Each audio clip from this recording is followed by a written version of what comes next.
Hi, Tony. How are you?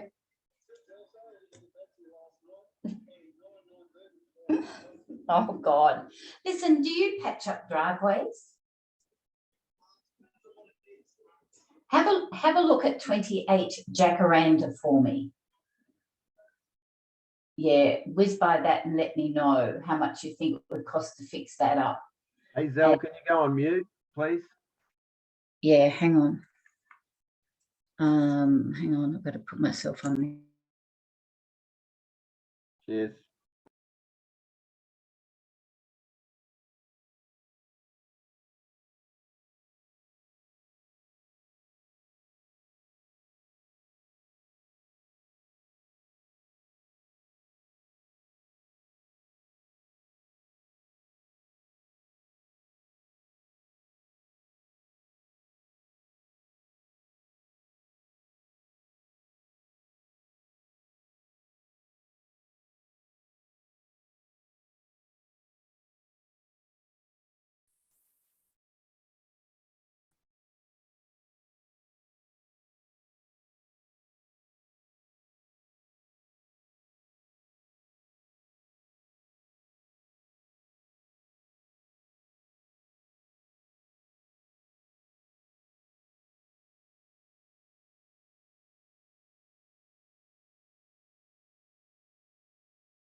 Hello, everyone. Hello, hello, hello.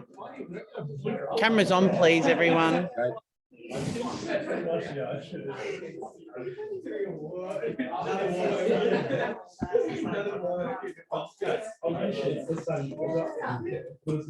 Thank you. Hope we're all well. We're just waiting on DG to come in. And then we're Hey, Jake, I might not put my camera on because I'm just putting my makeup on. I've been to Lismore office this morning. All good. Thanks.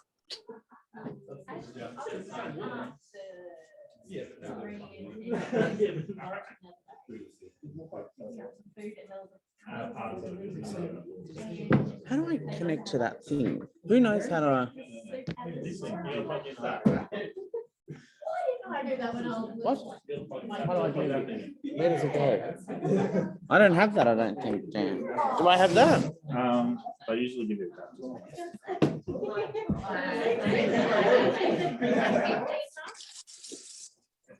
He was still wearing mine.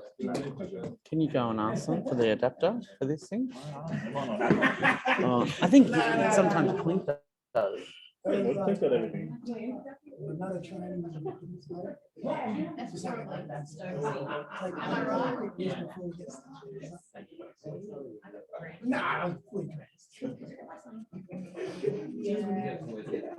You can say it, just the flowers on the video.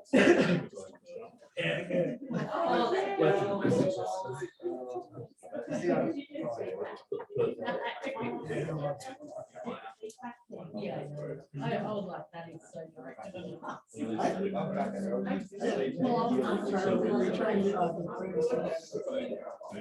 He was.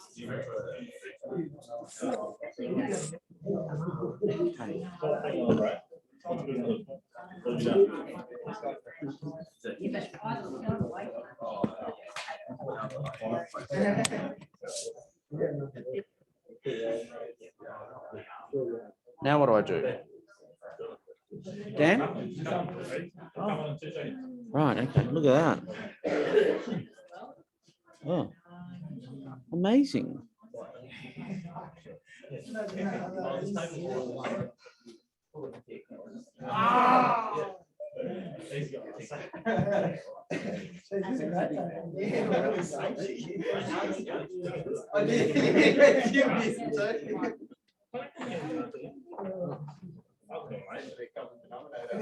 I'll just sit here having a good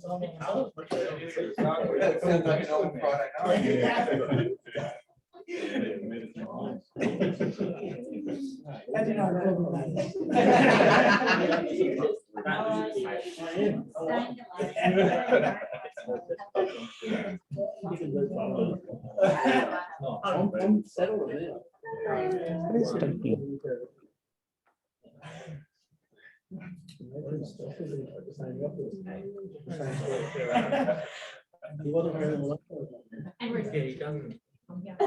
Just leave it on him when he goes. And he's like, thank you.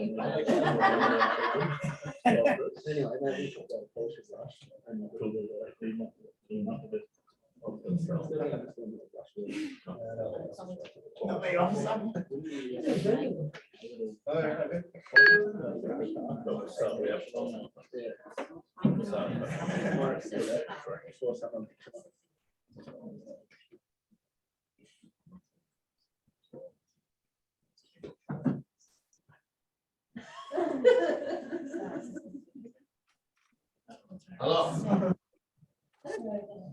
Hello, peoples. Sorry, Jay. I thought there'd be a few more of you on the court, so I just went, saw the court guys. Cool. All right, so today, I'll get you a thing as well. what I want to do today is just unpack people's businesses a little bit. All right, and just be a little bit open about where you're actually at. So often we get up and talk, and even though the seminar went up to the last couple of days, we get a million bits of information, yeah? So we get Josh Fegan, we're getting this, we're getting that, we're getting so much stuff pushed into our stuff. But we don't take it all in and we don't activate it all, yeah? Sometimes it's too much. Does that make sense? Did anyone ever feel like that? It's just like too much? Cool. So what we're gonna do, instead of me just talking at you, there's a few more of you that I thought would be here, which is probably not a great sign. A few more of you are right more than 360, but anyway, we'll have a chat. So that's good. Sorry? I wasn't in it? Anyway, that's all right. That's good. It was sort of for people under 360. That's perfect. Because I think either way, the people that I'm seeing here, I think it'll be good to get out today. So, Logs, you can start first. How are you feeling about your business right now? Pretty good, mate. I just need to learn really how to process stuff better. I'm finding all paperwork and stuff at the moment. It's taking up a big chunk of my day. So I'm busy, but it's not dollar productive. So I guess scheduling around that and just vendor work is probably what's holding back. Yeah, cool. So what have you implemented already to make that better? Well, I think we're all paid for vendor work and just written off the window. Haven't really implemented anything with the paperwork side. So I guess I'll probably try doing that after hours. And I'll just stay back later. Yeah, cool. When we talk about work-life balance and everything like that, there's different stages in your careers in different marketplaces like work-life balance. So like right now, I really feel that we're going to go through a really hard time. So I'm more vigilant on certain little things at the moment than I was 3 months ago. So it's having different energy around different cycles of what's happening in the marketplace and what might be happening in your business. Does that make sense? So like when I worked with Arthur Napoleon, I was 25, 26. Mate, it was, and I'm not asking anyone to do these hours, but it was 7 to 10, 7 to 9. You know what I mean? Sometimes it was 6 to 8.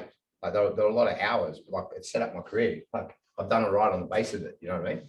So, we didn't do 4 years at uni. So we've got an opportunity to earn some serious money. Now, I don't think we need to do those hours.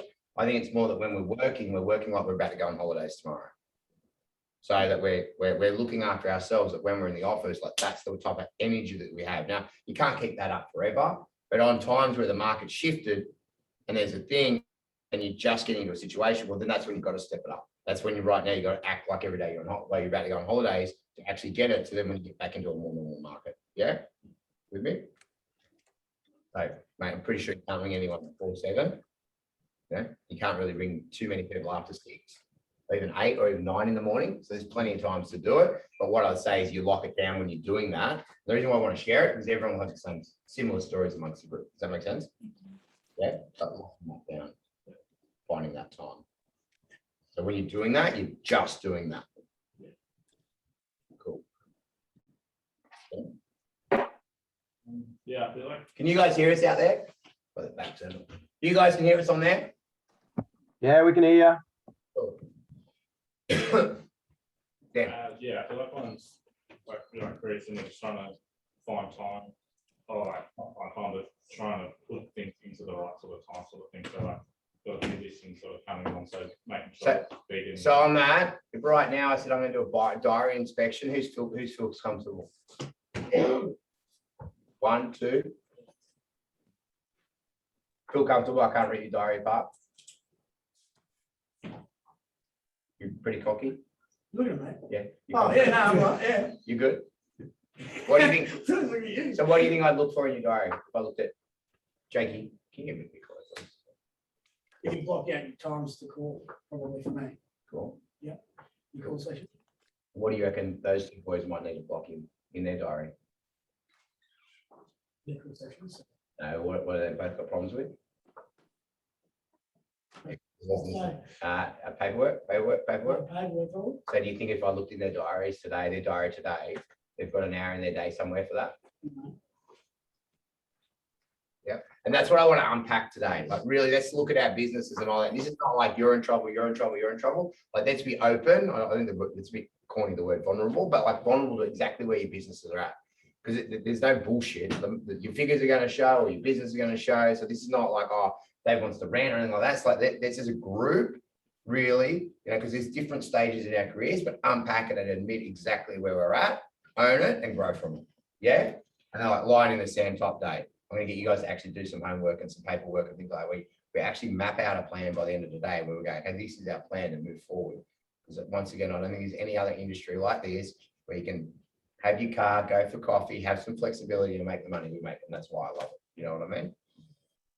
Sometimes it's really good. Sometimes it's really bad. And that's why we get paid for what? Because we get paid for that emotional swing.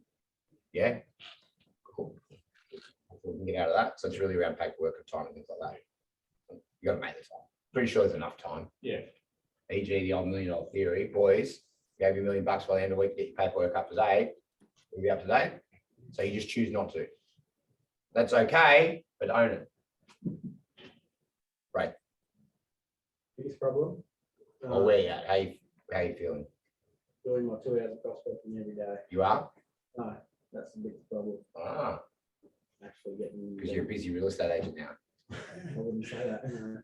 But the joke around that is that's what's happened. Started prospecting, good discipline around it. Now he's a salesman. He's got some listings. He's got vendors. I'm not taking the piss, but see, now he's got to balance it. You know what I mean? You go from a lead gen dude to, oh, wow, I'm fucking a salesperson. I made a couple of sales. I'm now in this and I'm not. And then you get into that groove. Well, wait a second. And that's why I say it doesn't swap. That's forever. You want to be successful in industry, that's forever, forever. It's infinite. Infinite. That's one new word. It just goes on forever. But you with me? Yeah. So remember the ball where you're at? Yeah. Cool. So what can we work on that? Got to prepare to do it as well. That was my thing. Sorry. I've got to prepare to do the 2 hours rather than get to like say 10 o'clock. Like I'm going to go do it, not knowing you do it. And I think it's being kind to yourself too. Like say today, for example, you're out for most of the half a day. Realistically, it's probably not going to happen today. But knowing that, be smart and go, but I've got 5 leads I'm going to put in the car, I'm going to have it ready. So when I drive back today, I'm going to ring those 5. Like that's still a tick. So as much as we're talking today, it's not a drilling session, it's just being really smart around your time and being also kind to yourself to know what's going on in your day. You know what I mean? Like today, usually I go to the gym and then do Jeff. Today, I said to Jeff, I'm going to bed. I haven't fucking stopped. I've been from Port Douglas, Hunter Valley, and all of the stuff in between. So I was kind to myself. I thought, well, I'm not going to punish myself at the gym this morning because what for? You know what I mean? So it's being that. But tomorrow, I'm like, already in my head, I'm like, I'll make sure I'm going to try and train twice tomorrow. So it's start forward planning. But you're not always going to be on. But there's some things in our business to keep on as much as we can. Yeah, with me. Cool. Andy King. For me, I think prospecting and getting those shots out more and getting my face out there with the community more. So with the letterbox, I haven't really been doing them since being open before. And it's just as well, I'd like to do more of that. Yeah. Like today's the day, and whatever happens the rest of the week. Mondays, I reckon, are always a really good day to have the momentum. You know what I mean? Because like your bad habits this week are probably already fluctuating your function. What am I trying to work? Are already probably in your diary that you haven't planned. But it's like Sunday, hopefully after today, you spend some time to actually make sure that you can really get all that momentum back in. Bill, how you going? Yeah, this month, I feel like to be building some momentum. Exchanges and listings come through, but fine. So, and I'm finding myself dealing, I suppose, with letting go of that sort of structured routine and the prospect of so getting more excited about dealing with that. Relationships and so putting more into the relationship. Yeah, cool. Sorry, guys, we'll get to. I hope you can hear the other guys as well. I'm not sure if you did, Phil, but you're talking about the balance of now getting it into stock and actually also prospecting. So what I just thought out of that is let's make a 45-minute call no matter what, non-negotiable. So maybe instead of us looking at a 2-hour block in our diaries, so 45 in the morning and 45 in the afternoon. You've got no excuse not to at least get to one of them, but like a good solid 45-minute will still set you up with a lot of leads. But when we look at 2 hours, it's a bit, oh my God, you know? And as we all know, I'll just park that. But 45 minutes is all, okay, that's just a little run. You know, that's just a little bit of, yeah. But for both of you two to get back into that rhythm. And remember, like if you haven't been handling as much stock or you've been out of the game for a little while, or you're like, you know, it's going to take you a while to get better at it. That's why this stage in your career, you know, like Batesy, for example, it's around work-life balance with Batesy. You know, making sure, like Stuart O'Brien, exactly the same thing, make sure Stuart gets rest, all that sort of stuff. It's not about necessarily making them do more or prospect more. It's making sure their longevity of their career can keep going and they're strong. You know, everyone's at different stages in their career. Yeah. Cool. How you going? All the heavy lifting what I do and help out there with the prospecting, like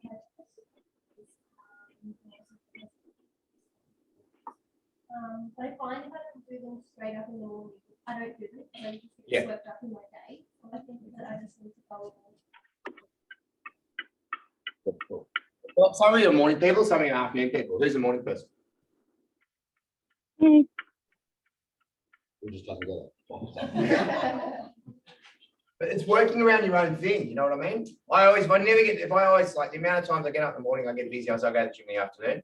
It's not that I don't want to get to my headspace and everything. It doesn't happen. I'm a morning gym person. So it's finding your time where other people love afternoons. So just finding your groove. There's no right or wrong.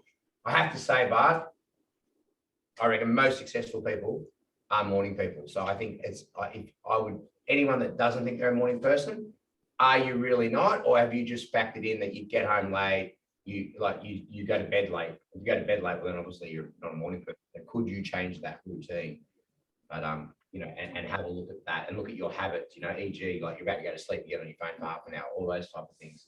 But generally, and you don't find too many people, and I'm not saying you have to get up at 5, but I struggle to find too many people that aren't successful in their life that are up at 5, you know what I mean? Or 6 or going. So something to have a look at.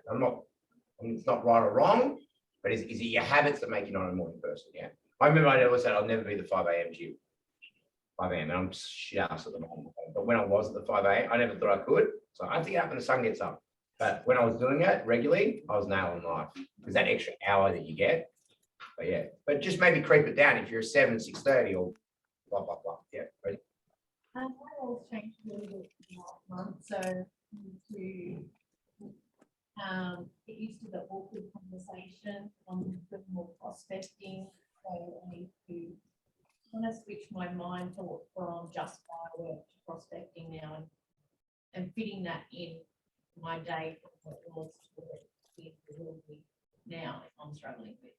Yeah, cool. And what bit are you struggling with? At the point into my diary for buyer appointments and things like that, like regular appointments and time. But I don't know, not do appointments. You go and speak for it. I'm not going to tell you guys to run your own business, but a lot of businesses, there's no appointments before 12. So, and in this market, you don't want to lose a buyer. Yeah. So I'm not saying you be that dogmatic, but as a general rule for the business, I'd maybe go back and talk to Greg and say, can we? And then he doesn't have to think about it. He doesn't go, oh, like what time? He just said, well, anything after 1, just book it in, mate. Book it in. Where he's probably now going, and like generally, like, most people can find a time in a day to get there. It is a morning. It gives you maybe 24 hours notice so that then you can readjust your day in your diary and have some negotiables. I think no matter what, and I know with teams, and this is not against, like I've said it to you guys, I'm your client, all right? So some of you right now would be sitting in the room getting, I'm getting exactly out of Dave what I need out of Dave, and some of you would be thinking, I don't get what I want out of Dave. Well, I challenge you that, like, you think of me as a client, think, well, what do I have to do to get what I need out of Dave? Like, not for me to shug away from my experiences, but like, I know when I want something, I'm really fucking good at going and finding it. Like, you know what I mean?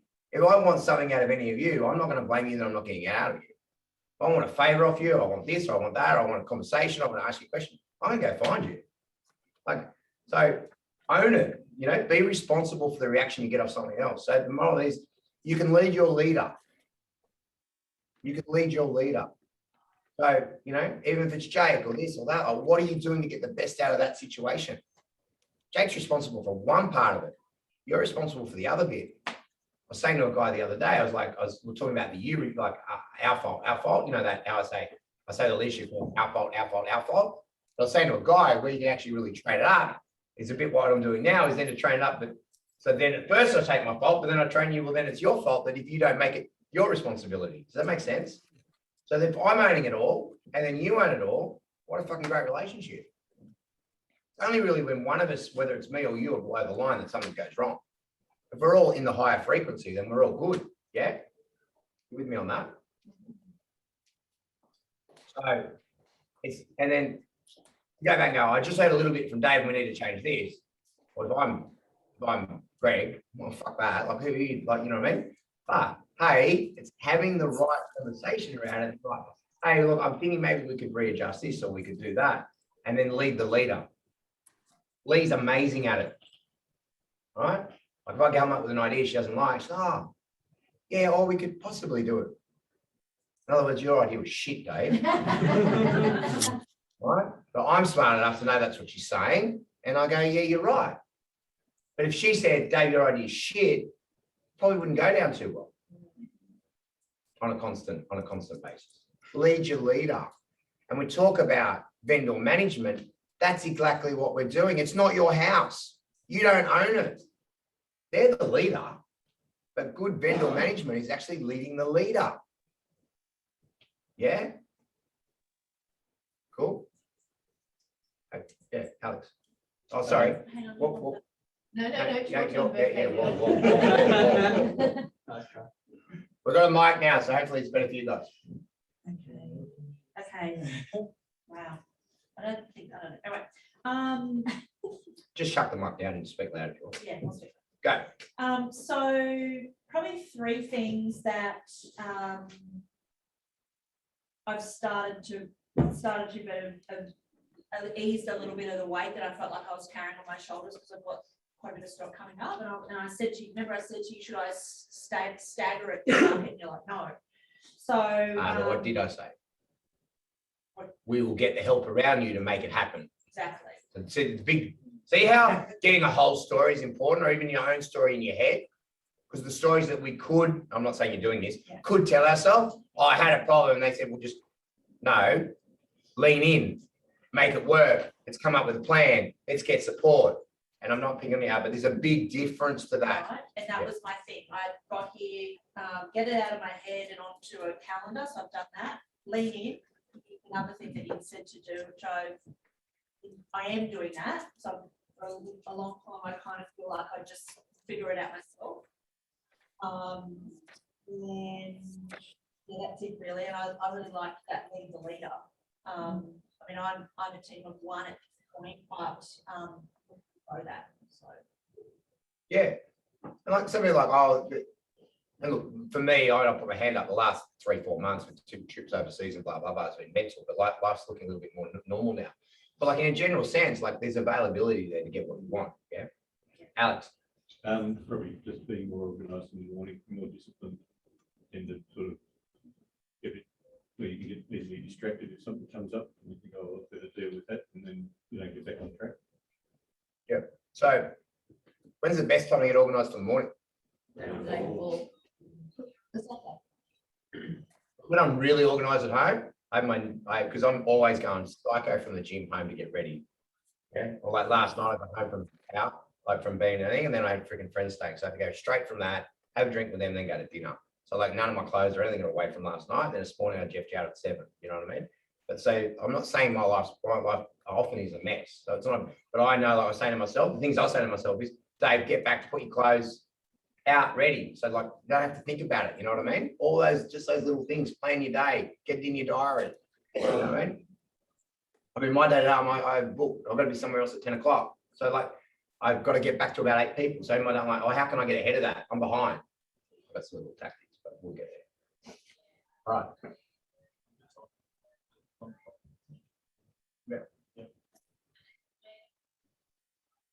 Taking time and having your why is also really important too, having your why around it. Have your why around it and really anchor into why, you know, the power around prospecting. Because prospecting changes your life. Changes your life. He's the ultimate at it. Does it, goes good. Doesn't do it, does shit. Get that on camera. Yeah. Mine at the moment is probably more my work, so prospecting, a fair bit going on and stuff, so it's more progressing that. Those buyers, I used to be really good at it. What do buyers need now? They need a lot of love and a lot of understanding. They need a lot of, you need to, like, once again, lead the leader. If you can get a buyer, if you can get an offer off a buyer to an offer and acceptance level, right, and they're here, who in their life is going to right now tell them to go ahead with it, other than their finance broker? We all know lawyers get involved, yeah? I think some lawyers aren't going, oh, you sure the time's not right now? Yeah, I reckon you should wait till January next year. Mum and dads, they're the worst, right? Because who loves their kids more than anyone? Oh, you sure? Interest rates coming up, darling. They don't give a fuck that you might miss the market. Oh, you might be able to afford it. I'm a bit worried about you. Are you sure time's right? There wouldn't be many parents on the planet right now saying to kids, Go for it, mate. You got it. Rip in. I remember when interest rate 17%. I want you to feel the fucking pain I felt. Let's fucking go. You know, do they? Parents aren't doing it. Mate, as we all know, friends are the best at it. Oh, how about, well, mate, I only paid 800 for my house. You're going to pay $1 million for that? Oh, God, and interest rates are going up. Oh, just wait. You'll end up buying it for what I want. Like, so no one in their circle at the moment is going to make them feel comfortable other than you and maybe the finance broker. Generally speaking. True? Yeah. So you just do O&A. Cool, done. I'm a fucking legend. Leave it. I better go and do, daytime I've got a prospect. I've got to go do this, I've got to do this now. Oh, it's a week. I'll ring them up. Oh, how you going with that exchange? Hello. Little things and pick your time. But hey, guys, just want to let you know. And if you bought your own place or not, or you can tell my story. Like, I even know Dave. Dave's been in the industry 20 years. He's our boss. But, and I'm not talking like, he's got freaking 12 offices. He's got a few investment properties. And I'm letting you tell you, I've sold a couple of properties. The guy still freaks out with buyer remorse. Still. No matter what he's bought, he's stolen some things. He still freaks out. He's never regretted it afterwards. So letting them your story around that to let them know that no matter who you are, you're going to have buyer remorse. Yeah?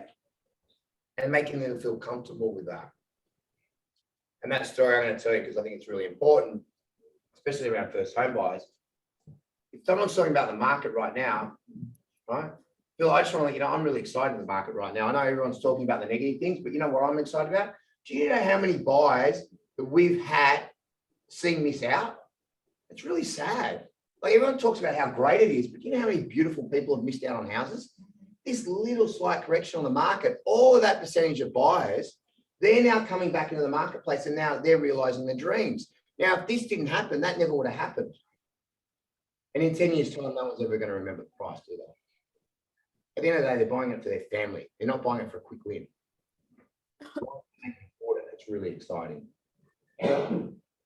These windows happen for a period of time. Sometimes they're a month, sometimes they're 6 months, but you never usually see them go over 12 months. This is your time. Go for it, Matty King. Get in there. See the difference? Are you having those stories with your buyers? Are you making them feel comfortable? If you don't have that story yourself, talk to enough people that have that story and share it. The best people on top of that for that story are your buyers. People you've sold for. Oh, I remember Phil and his, oh, they were such a lovely couple that moved up from Sydney. They got priced out. They're living in Cronulla. They never thought they were going to own a home. Never thought it. I met them. I must have showed them 15 properties. Everyone was talking them out of it. All right. Now they finally bought it. It's pretty cool. Going around for a barbie. They're such beautiful people. They seem like I never thought they were ever going to have a house. You know, she's pregnant now. So cute. They're going to raise their family in Port. Why would you want to raise your family in Port? See the power? Whoever the fuck those people are. But storytelling is where it's at. Can you tell a story? Yeah. I did a presentation down at what was it, a couple of days ago, and I had PowerPoints. It was the worst presentation I've ever fucking done because I never got to tell my stories. I was looking at explain the dot points. I got off. I was so shitty with myself. Right. The next day I got Q&A. And I got to tell some stories. Today I'm telling stories. I'm not prepared. It's stories. Yeah, that's what I do better. So it's find your stories because it's the power is in the story, not my dot point on the screen. I should just flip the slides to them. You with me? It's the same with your clients. What's your story around the information, the feedback you're giving them? Yeah. So that's why Arthur and I work so together because we had always had the same story. Literally, people go, "Oh, we're not." You know how you list property together, like so. If I spoke to Rosie and Batesy, I bet you I could get fucking different information out of each one of them on a property. 100%. Right? I could get my gut feel around it. Arthur and I was literally like, they'd say, "Oh yeah, but I spoke to Arthur, he said this." I said, "No, I didn't. No, I didn't." I knew him that well. He wouldn't have said that. I'm that well. And it's about because we always had the same story. Every property we sold had a story. Why they're selling, how they're selling, what about the house, how it made me feel. Stories, stories, stories. At dinner, who do you want to sit next to? The best storyteller in the room, yeah?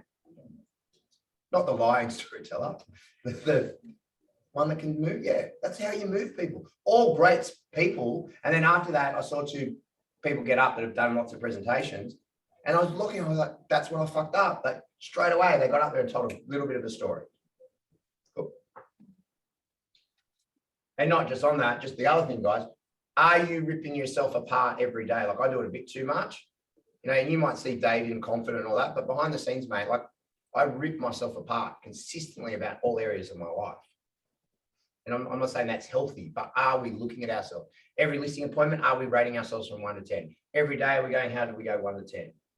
Our buyer work, are we going to 1 to 10? Our health 1 to 10, right? Are we really looking at ourselves? And I think that's the biggest problem in life is that successful people look in the mirror and have a go at themselves.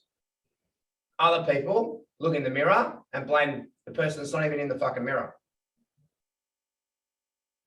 That's the difference between, and no offense to this group, some of you at different levels, but the difference between a 360 rider and $1 million rider, that's why I want you all here today, because it's a different energy of where you're at. But the first thing is own where you're at. That's why I wanted to hear your stories first today. Cool. So the time's there, just whether we choose to do it or not. And on that, if you have one bad day, you don't like, I'm not beating myself up. I've just had freaking away. Like it is what it is, but I can't be there. I can't be where I'm at, how I'm feeling today in 3 days' time. So I have to make changes in my life to make sure I get contract quicker. Does that make sense? Yeah. Cool. Stokes. I just went. Again, I can go again. There's a lot wrong with me. Yeah, true. True. Firework, yeah. Then I went off topic. Yeah. Did you get something out of it? What did you get out of that? 100%. You've got to look, grab their hand, and it's a journey with. Yeah. So and that's something I've stopped doing. I need to get back into doing. You know, get into their why and what they want. Then if I don't have it, show them something that someone else has and sell it to them. Because in 7 years they're going to sell through that. And why? I'm just going to talk about things that come up. Who's walked into a clothes shop and the salesperson's come straight and you're dead set, you're going to buy something. You're buying something. You're in there, you're buying it. There's no way you'll walk into that shop and walk out with nothing. Like I'm an outfit person. I've got to go to dinner on Saturday night. I'm in, bang, got to find something, boom, it's happening. You walk in and they come at you like 100 kilometers an hour. How's your day? Da, da, da, da, da, da. How quick have you fucking turned around and walked out? Yeah. How many buyers or opens do we do that to? Oh, hi, how are you? What do you see today? Oh, cool. I gave you like the house. This house is for you. Oh, let me show you the bedroom. I'm pretty sure it's a fucking bedroom. You see the kitchen? This is the kitchen. Oh, is it? Thank you, matey gig. What's your energy like at an open? What do you want? G'day, mate. How are you? I don't even want to ask if I want to help you. G'day, mate. How you going? I want acknowledgement straight away. Yeah. I want a little bit of eye contact. G'day, how are you? I don't want to think they're too busy for me, but stay away from me. Let it warm up. Same thing, open for inspection. Hi, how are you? Great to see you. If you got any questions, let me know. Let me know. I'm here for you. Then just give, especially in this market, because you're getting to 12 o'clock. You haven't met anyone yet. It's your 5th open. Just think about that. Yeah. No matter what. Cool. Like, I mean, Marnie's the best for it. She's got a buyer coming through, all right? Second inspection, right? Auntie Sue is in the property at the same time, right? Now, I'm not saying we need to go to those lengths, but Auntie Sue's there to show that someone else is interested in the property. So that's a brilliant agent that writes well over $2 million a year, right? Because there's never one buyer going through a second inspection. Oh, look, I'm sorry, I've got to just go and check with this lady for a second. You know? Busy restaurant, empty restaurant. Why do we all queue up for the busy restaurant? Social proof, guys. Remember that too. Social proof with Buywork. They've literally got my back. All right. How you going? For me, probably routine, getting back into it now that I'm back. I usually stick to my tasks and whatnot in Agent Box, and there's sort of all. Hello? Yeah. And now my tasks are all willy-nilly and they're all backed up. So getting back into the routine and back onto my calendar again. Cool. So after a holiday, this is the thing. I reckon the only biggest problem about this whole work-life balance bullshit, that's not work-life balance right now. You want to fuck off overseas, you want a career in real estate, guess what he's got to do? For the next 4 weeks to get his momentum back before Christmas, outwork all of you. Or he doesn't want it. And that's fine. Then you can be an assistant for the rest of your life. And this is the truth, and they're all, you need to hear it because that's exactly where you're at. And like, you know, I keep talking about that. It was nice, it was a bit of therapy work to get up in front of people, but I was like, you know, people might see the clown or the fun, but at least I can sit here confidently and say, I've outworked. I've outworked. I've outworked 98% of my competitors. I've outworked them. So if you guys, the only way you're going to catch me, like in a monetary sense, I'm not talking value in life. Only way any of you can financially catch me is start outworking me now. Otherwise, forget it. If that's what you want. And I'm not saying that's what you need. All right. So, but if you want that, you know what I mean? Like Mark Burris was lucky enough to be at Port Douglas. Anyway, I've got a man crush on Mark. Everyone has a massive man crush. Have you heard this story yet? Sorry? Did you? Yeah, we're going to catch up. We're now mates. All right. Is this the story that you said? You like this? Well, anyway, we had a connection at this dinner, 3-hour dinner. I thought there was a solid connection, and then we parted our ways. And anyway, Belinda was telling him that Dave's coming from Elders, he owns a couple of offices, and he said, "What, Dave Gray?" Yes, you remember my name. So then, talking about how you treat someone important. So anyway, at 7:32, I had a 7:30 meeting. So I rang Belinda. I said, "Belinda, I just want to let you know I'm going to be a few minutes more late." I said, "Mark's there." I said, "I'm just going to wait for another couple of minutes. Then I'm going to go up to Mark and say, yeah, g'day, Mark. He's going to try and have a chat." I'm going, "Sorry, Mark, I've got some 30 meeting. I've got to go." Okay. And then on stage, he goes, "I'm looking forward to talk to David about real estate." I'm like, "Yes, Dave got." But my question to him was, what the fuck are you doing here? You know what I mean? So two beautiful things. Mark at 66 still loves it. Still loves it. Well, he doesn't always look like he loves it, but he's still. Welcome to Elders Casino. This is Alita speaking. He wants to stay relevant to the industry. You know what I mean? And then another beautiful story from someone that's got it all, like Dan White from Ray White. All right, like I reckon they're a billionaire family. Yeah. Jake, would you agree? Yes, they are. And anyway, same thing. Comes to dinner with just me and two other people. And my question to Dan was, "Dan, it's a Tuesday night. What the hell are you doing here having dinner with me, mate? Like, why would you give up time with your family?" I'll have to get your property manager to contact you back. Is that all right, Kathy? I mean, like, why would you? Yeah. What's your best contact number? Very nice phone number. Yeah. Alita.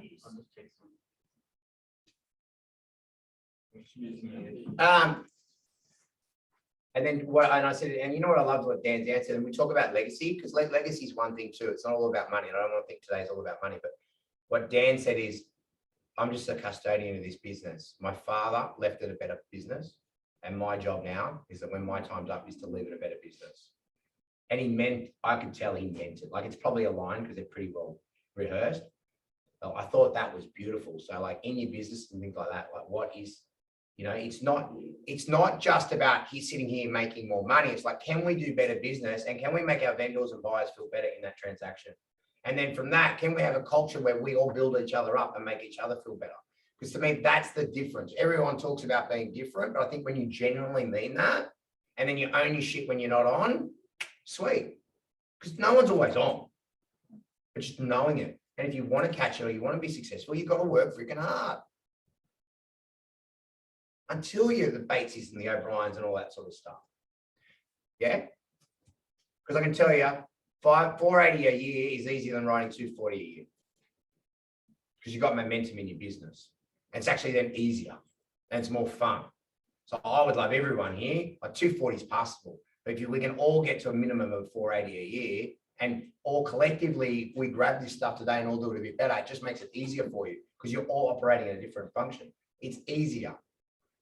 Yeah. You write 3 months of 40 to 50 grand a month, 3 months in a row. I'm letting you know, you will, and you keep the momentum, your business will be easier. Because the hardest thing about 240 is it's a dot month, right? Who's had a dot month this year? Yeah, it's hard to come back from a dot month. Yeah. Emotionally, energetically, everything. So the goal is not to have dot months. All right. I mean, obviously, but like a dot month really puts a dot into your name. So it's around, but you know, those 340s, all of a sudden you've got more opens, you're meeting more buyers, there's more rhythm, and that's that bit to do that. Yeah. And And then you probably can actually even get more, but to get that momentum at this level that's in the room at, generally speaking, you've got to put the yards in and put the systems and procedures to make sure it doesn't happen. Adam, well, probably won't take long, to be honest. Just keeping everyone happy. So like even the family, the kids, they're obviously, they're not sleeping well at night, things like that. So just keeping my energy and keeping everyone happy that, you know, around me. Yep, cool, okay. And that's the different hats, yeah? Family hat, work hat, understanding it, communicating with them, all that sort of stuff. Cool. Alrighty. Josh, where's your business at?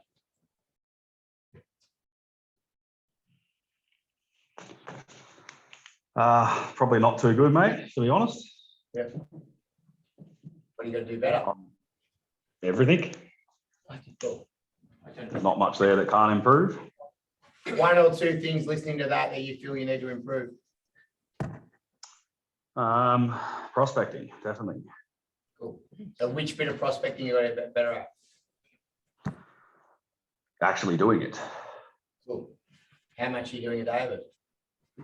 I've got a 2-hour block in my diary every day, and I'd be lucky to do 10 minutes at the moment. I'm kind of struggling a bit with things. Yeah, okay, cool. All right, well, I'll take this off air. It's not fair to do it in front of everyone. But thank you for admitting it. But it's owning that where he's at. So thank you for your honesty. And then I'll put that down separate. I'm not going to do it in front of everyone. Cool. All right. Thanks, mate. Zell.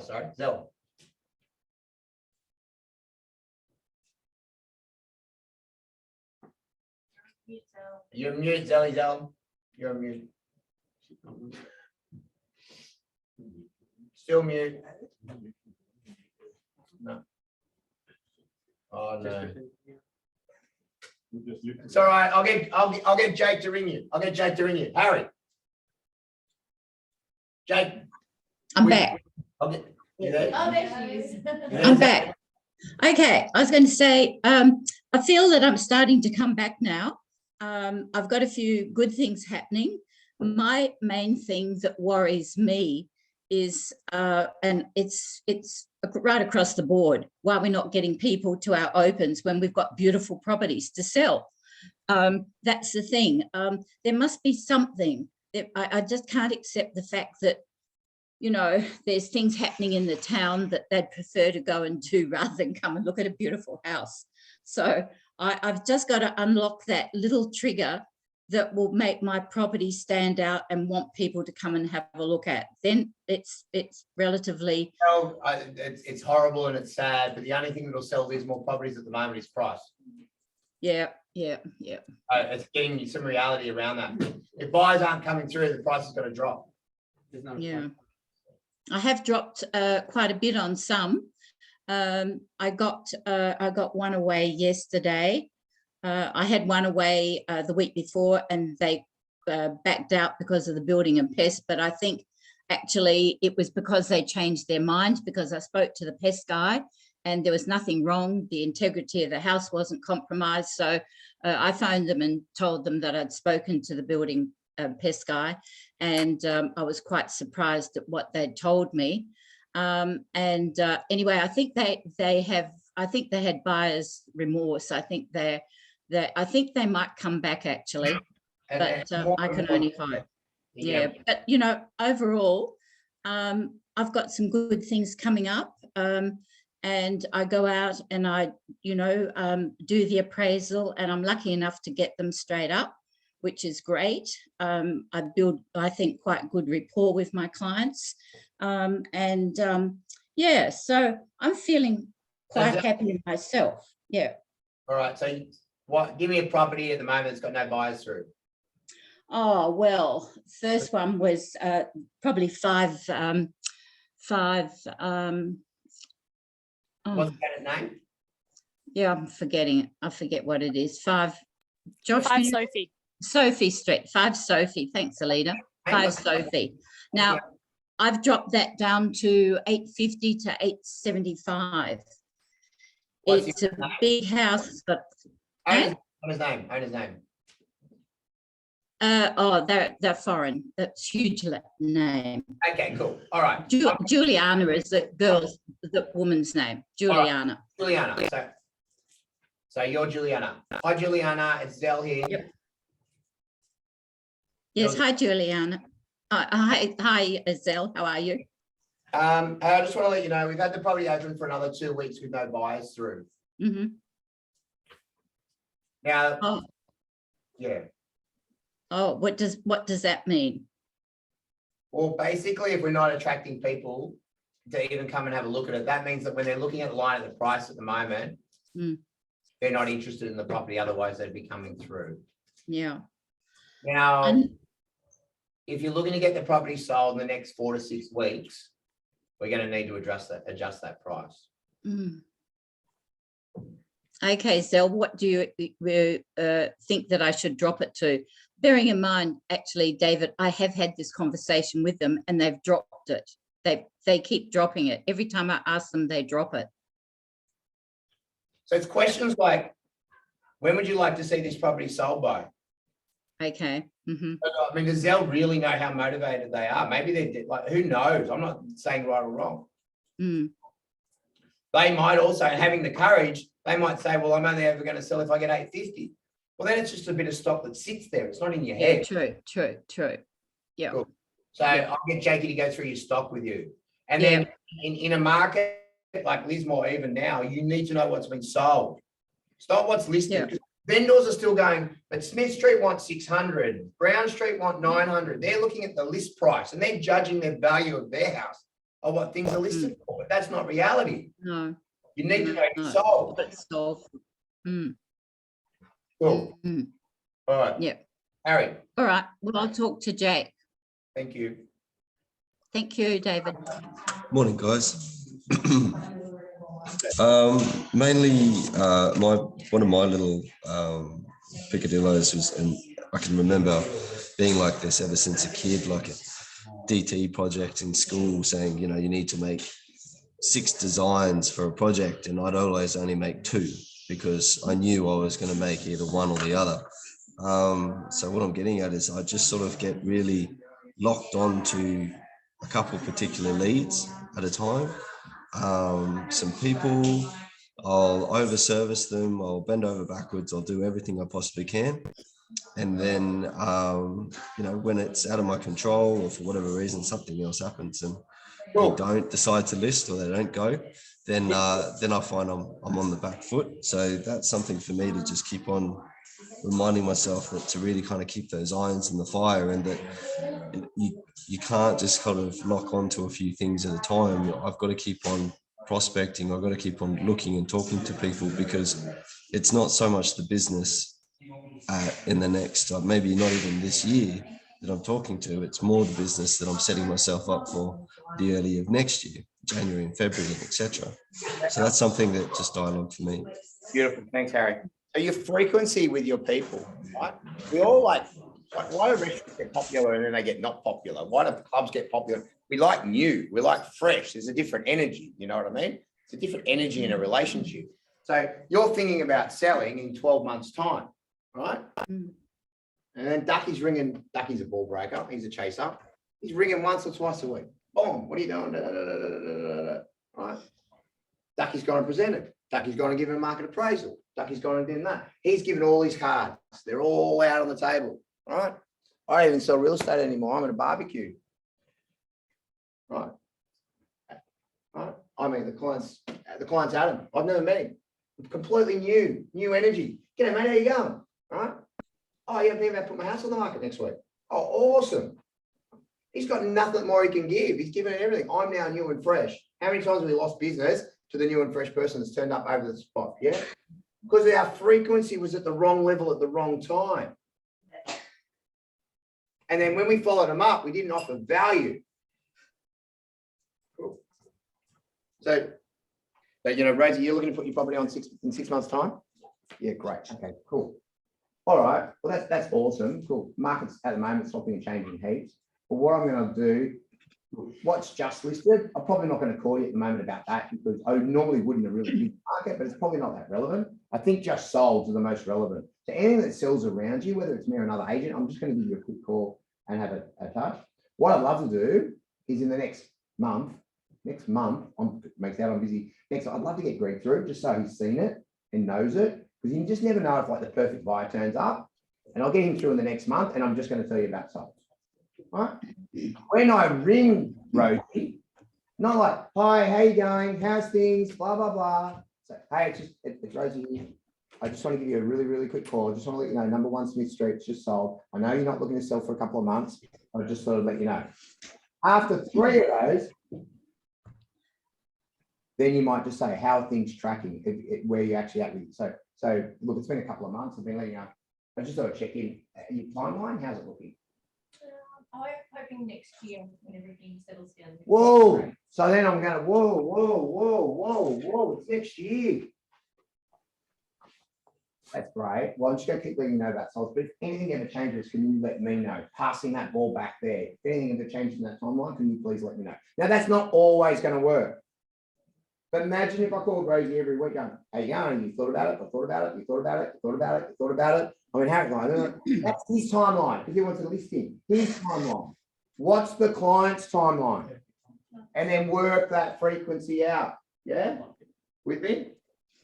So we're saying like 3 months. How often, if they're going to sell within the next 90 days? How often? So 90 days can happen really quick depending on circumstances. So 6 to 12 months, I think. 90 days, I'm nearly treating them like they're going to list in the next couple of weeks because things can change all that time. So in that time, I'm going to make sure that we've gone through the property. Like in 90 days, we've got to get through it. Yeah. So you're looking to sell the next, what, 3? So we're saying next sort of 3 months. Yes. Yeah, look, things can, like, what happens is so many people I meet, it's hilarious. They think basically they can call us and the next day it's on the market. All right. There's a process that goes through. Like at the moment, councils are so busy, sometimes even getting their certificates can take up to a month. All right. So what I'd love to do is I'd love to come through and actually talk to you about the process from the moment you pick an agent to get it on the market and that timeline. How does that suit? Yeah, that sounds good. Great. Haven't asked for the business. I'm going to offer you value to talk you through that timeline. Now, if they push back a little bit, I'll say, well, what I'm noticing, well, you have busy trades. Are you actually trying to get a tradesperson at the moment? So a lot of homes just need so we really go into the detail. So to us, it's not just about putting on the property on the market. What we need to do is work out what's best for it. So sometimes that's minimizing a bit of furniture. Sometimes what that is doing a couple of little things. Now, I'm not going to get you to spend any money you don't need to. Sometimes it's the opposite. Sometimes owners want to do the opposite. They want to spend all this money, but it's not worth it too. So we'd love to come through. It's a value add. So 90 days, get in there, 100% get in there. However, when I'm in there, I might not give them everything. You know, like I mean, dating is very similar to a listing. Yeah, it's very, very similar. Imagine like going up to a girl and saying, oh, I'm David. All that, yeah. How many? Yeah. Oh, you know, anything about him? Like, I really, you know, I'm like, whoa. Listing's no different. We're flirting. Listing's flirting, right? And I'm not going to go right into it, but if you really look at the same energy, it's no different. No different. Yeah. Generally, a lot of relationships start. People are seeing 2 or 3 people at different times. No different. Seeing 2 or 3 different agents. There's one winner. Yeah. Cool. All right. Where are we at? Bros. Hey, Dave. Hey, buddy. I've had a couple of pretty shitty months, and I think I'll own it. I think I went a bit soft in terms of talking to people and feeling like pushing for price reductions. I don't think I had the harder conversations that I need to. I sort of just let it ride. But since about 3 weeks ago, I think I just sort of flicked the switch and said, nah, we just got to get in and have those conversations. And I've had a couple of offer and acceptances last week, and I've got another one I'm just about to stitch up hopefully this morning. So we're doing 7 open homes for the last sort of 3 weeks. And yeah, I think I'm going to get back on track before Christmas. Awesome, buddy. Own it, readjust the sales. There's no problem in that. No one gets in trouble for that. adjust it, own the sale. And just remember, if you're not having those conversations and the market's moving the other way, it ain't good. You're not doing them a favor. But I reckon even in our dialogue, let's start changing it from a hard conversation. We just need to have conversations. It's not our news. It's not our news, not our property, not our news. Not our inflation, not our interest rates, not the change of market, not the floods. It's not our news. We just need to have an honest conversation about what's going on and then test their motivation to what they want to do to adjust to either get it sold or not getting it sold. Yes. So can I ask, Dave, you're in a vendor meeting right now. Yeah. And the owner he's mad, right? You've been on the market 4 weeks, 5 weeks, it's not selling. What are you saying to them, Dave? So Jake, did you put the property on the market to get it sold, Jake? Or did you put it on the market because you wanted 850? I want to move. You want to move. But I need a certain price, as you know. Can you explain? Well, with my changeover. So I'm boom, going can you explain it? Like today, I even changed my thing. You explain me your businesses. I could have got up and go, well, you're only doing this, and some of you got dot months, you're all fucked, rah, rah, rah. Now you tell me about your business, right? I reckon it's even changed. I feel there's a different energy around that, just asking that question, yeah? What's going on in your business? So Jake, why? Well, I bought this other property or there's this property I want to go to. I need a certain figure with my moves, my legal. It's just not going to work if I can't do it. So these role plays, there's a lot in this role play for a lot of different reasons, all right? So I'm just going to give you some questions that I'd ask. This is a really powerful question. Write things down, guys. And this is crazy because owners don't think about it. Jake, can I ask, what happens if we don't get it sold?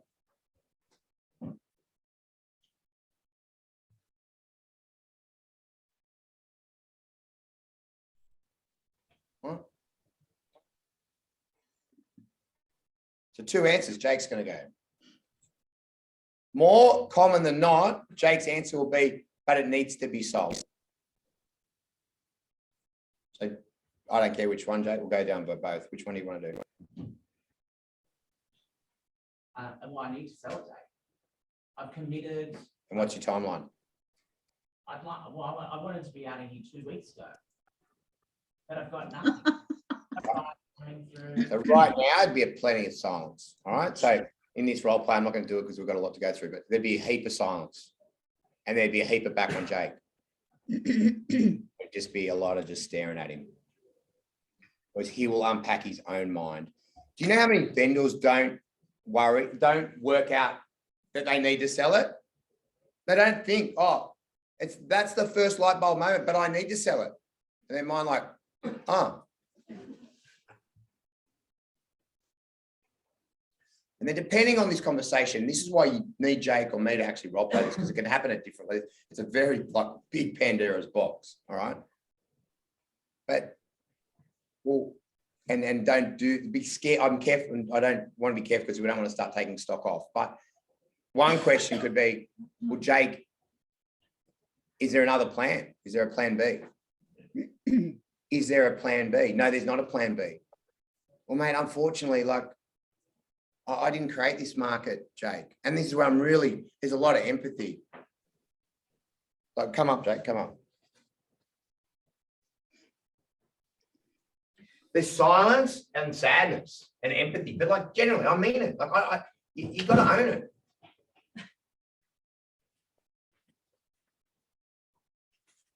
So Jake, you're telling me it's got to be sold. There's no plan B. No. So let's just say we've waited 3 months and we had to sell it. Just hold me out. And we had to sell it for 750. What happens then? Well, I haven't had that discussion yet because I need a certain figure to be able to move on. Plus, don't forget about all the other properties that are selling for more at the moment.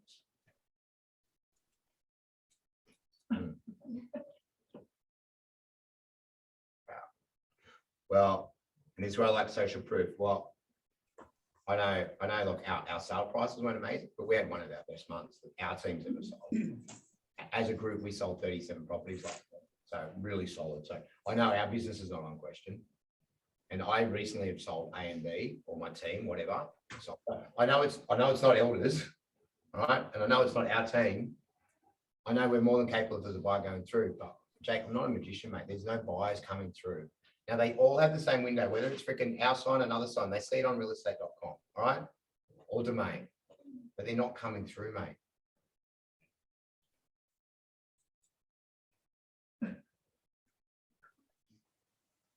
Well, I'll just rent it. Is that an option?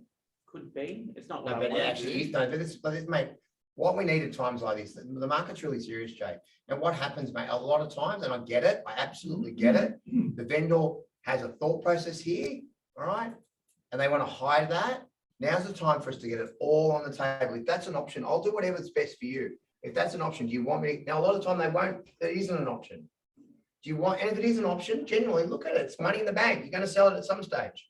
Do what's best for the client. Mate, for some of our clients, honestly, it's not the best time to sell, right? I put my property on the market, President took it off. I don't need to sell it. If I get that, I'll sell it. If I don't, I'm not. And saying that, I started at 1.5, I still would have taken just around, or maybe 1.350, I would have taken 1.4. So even me, I would have, even though I was like 1.5, I'll forget it. So there is a gap, but under 1.35, no, I don't need it. And at the time, I thought I might need it to sell it for a reason. I didn't need to. So for me, it's not the right time. For some of your clients, but you guys are better off knowing that. But be very careful, because me, for example, I really wanted to sell a unit at Hornsby, and Arthur, my old boss, fucked me around.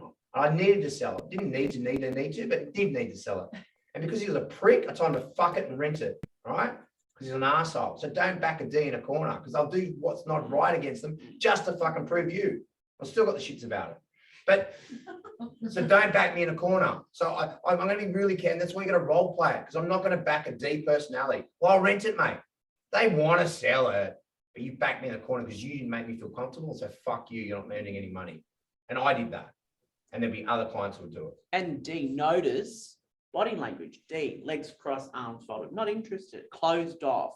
Opposed to. I need to open that. I need to work. I need to find that little spot that they've all, even D's got it. So I'm not here. If I'm here like this with your clients here, you're not challenging, are you, Dave? Not yet. No. There might be a point in time I've got to ask a hard question, but I'm trying to get under that. I would love to get you. I'm learning a lot of different dialogue, but mate, I'd love to get you 850, mate. And this is a bit. I didn't create this market, mate. I didn't see it coming even in my personal life. I was out there telling people there's no way I thought interest rates were going to 2 to 4. And I was at a conference the other day, and what I'm really, really worried, and I generally mean this, yeah. I'm really, really worried that it takes 3 months to see one interest rate rise, the effect on the market. So we've got 2 other interest rate rises, and I reckon there's another one coming. So by the end of the year, that's 3 interest rate rises that are going to happen. That the market, mate, not me, the market, we haven't even seen factored in. So imagine, mate, if we're having this conversation in 3 months, I reckon, I know you want 850, I still think 800's still think it's a possibility. If we can advertise it under 8, I reckon what we can do is we can get 750 buyers, all right? But we're not getting the 750 buyers. And my job is to get a 750 buyer up to 800 if I possibly can. But why are you still asking 859? We're not getting that buyer, because the 859, they're looking at other things, mate. They're looking at things that are probably worth $1 million, and they're squeezing themselves. You know what I mean? I do understand. So what I'm worried in 3 months' time, mate, you're a smart man, that I'm having this conversation and we're looking at 750 when we could have got nearly 8. Hopefully, I'm not hanging myself on anything. Hopefully. So what's your suggestion? Well, what I'd love to do, because I believe in hope. So what I'd love to do is I'd love to put 785 to 835, right? Now, don't stay with me. Generally, he's going to get upset, yeah? Just stay with me. Mate, if there's still an 850 buyer out there, I've sold many properties over range. If it's that cheap and we get 10 people through the open, I know I have the ability to play those buyers off to get you more money, okay? So don't think me dropping the price is going to affect that dramatically if you get that buyer still out there. But you only can do it with competition. However, now the 750 buyers are coming. If we can get those, we can get enough through an open, I think maybe we can get it sold for you, mate. Well, you know I'm not selling under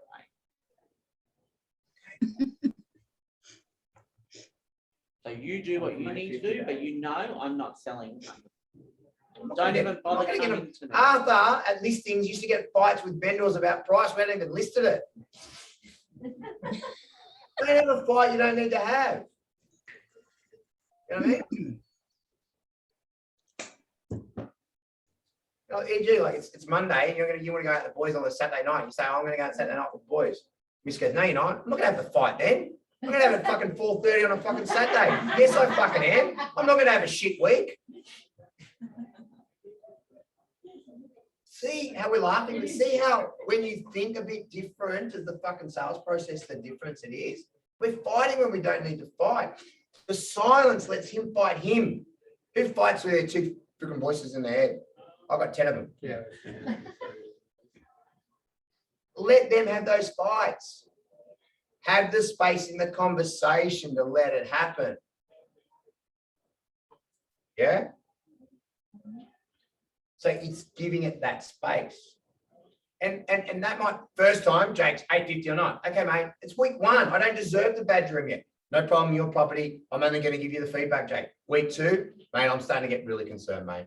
I'm starting to get really concerned. All right. In a changing market, we're not catching. The gap's getting bigger. I mean, the same conversation I had with your clients when we sold the auction property. They're like, oh, just wait. Wait for what?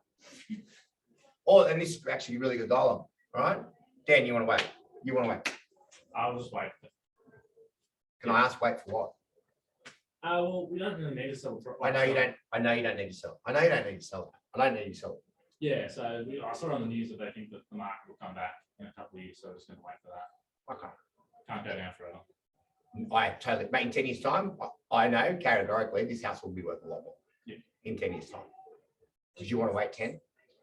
No, we want to go and do stuff with the money in between that, yeah, but we can wait for a little bit. Now I can take these heaps away. What we having to do? I mean, I should know this by then. But let's say I'm the auctioneer, I've just turned up. What are we having to do? I want to buy a farm at West. Oh, amazing. Whereabouts? Gunnedah. Cool. How many acres? Looking at around 100. 100 acres. Yeah. How long have you been looking? Ever since I was a little kid. You got family out there? No, we don't. Just looking for a change. Heaps different, eh, from around here. Like Yeah. freaking going from Clifton to a farm. You must be pretty excited about it. Yeah, just a bit of space. Yeah. Yeah. Have you seen anything you like? Yeah, there's one really nice chicken farm out. Chicken farm. Yeah. And how long has this been a dream for you? Oh, mate, ever since I was a little kid. Yeah. Mate, I'm so happy for you. Yeah. Yeah, cool. Okay. Well, mate, we've got this buyer now. Yeah. It's not exactly what you want, right? Now, I also love this, right? Because we only go, it's only 20 grand. It's only 20. Got you 830. I know you want 850. It's only 20 grand. 20 grand is a lot of fucking money. It's a lot of money. $400 is a lot of money. Any of you want to go and get $400 out of ADM? Give it to me today. Anyone want to go give 200? Who wants to give me 100? Who wants to give me $100? So none of you are going to give me $100. But you expect your vendor to drop 10, 20, 30, 40, 50. Easy. It's a lot of money. Always have respect for money. Always have respect for money. All right. No matter what I've ever done, deep down, my underlying respect for it. If I blow it, I know I'm comfortable with it, but it's a lot of money. Dan, I understand 20 grand is a lot of money. It's a lot of money, mate. Yeah. All right. Time's also really valuable. How about that? Time is also really valuable. Don't need to get any more. There's no other buyers out there. Mate, I'd love to. But realistically, by the time we get O&A and we get it exchanged in this market, still another couple of weeks. Do the soft close. Listen to this, guys. The soft close. This is fucking, some of these staff will change your business. All right. Not being arrogant. It will change your business. Soft close. It will still take 2 weeks to get it done.